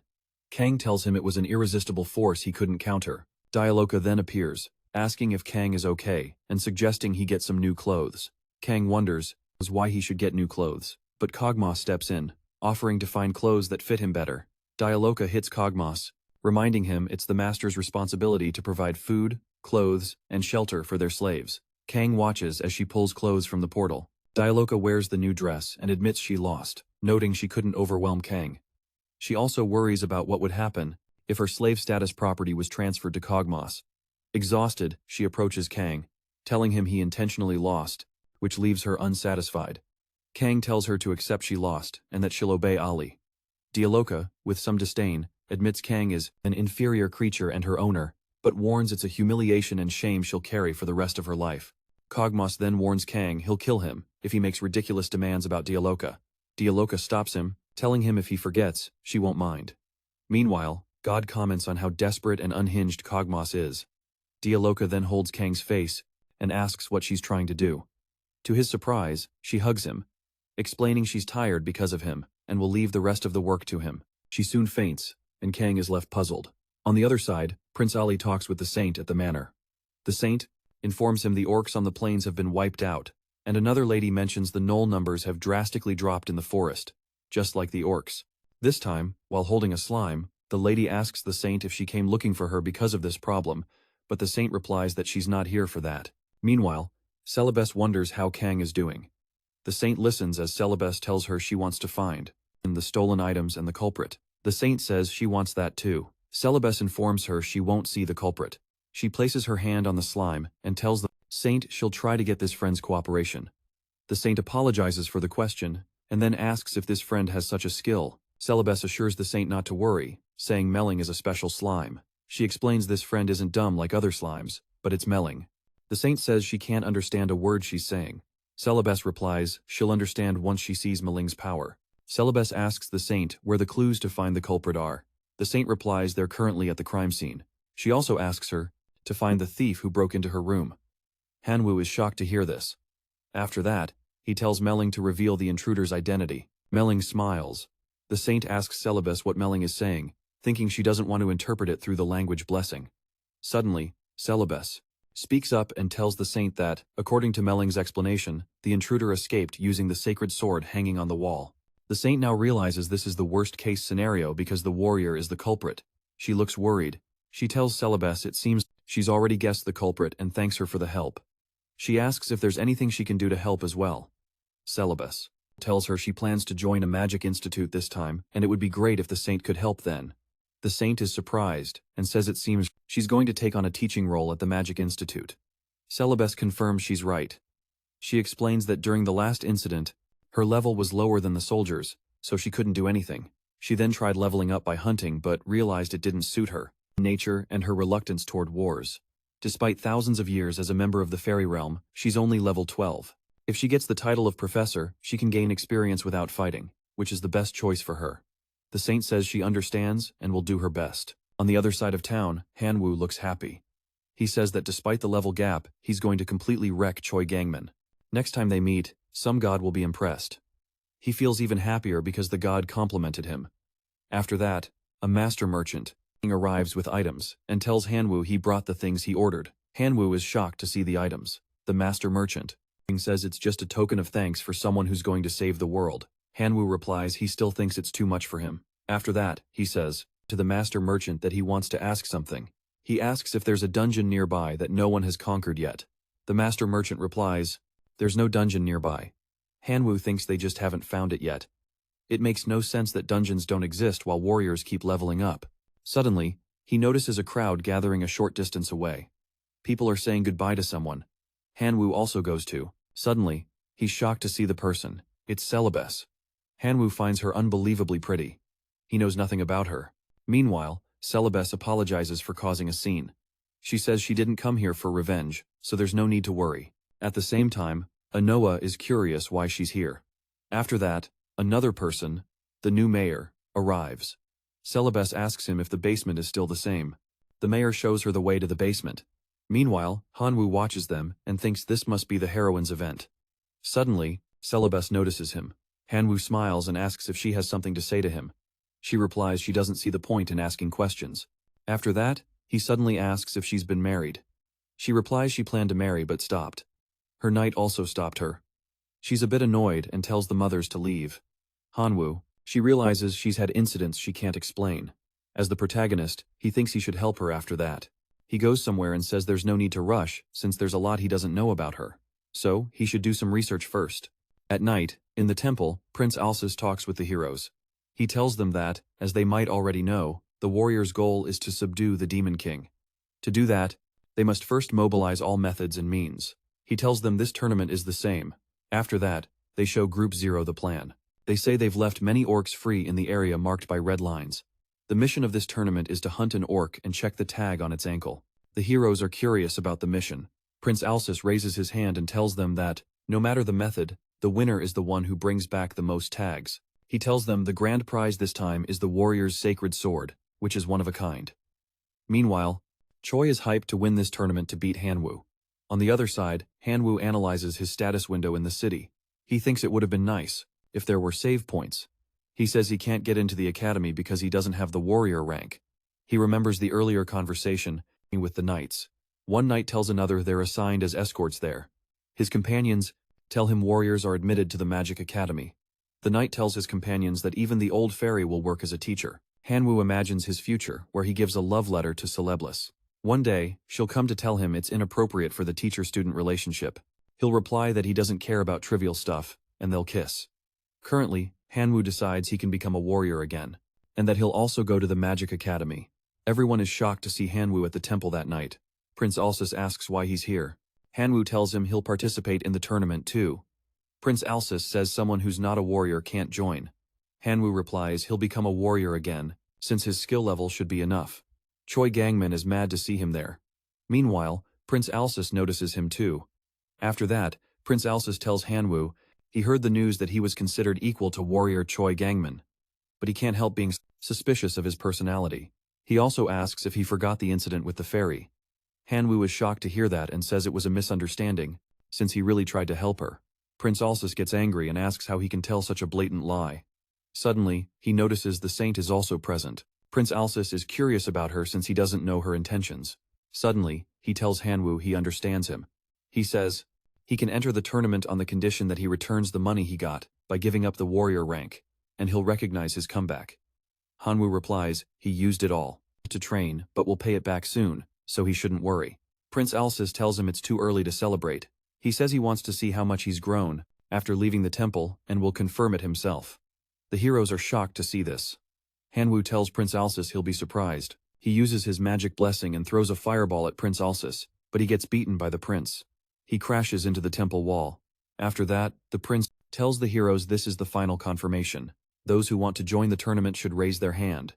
He also tells them for their info, no protection will be provided to warriors in the upcoming accidents.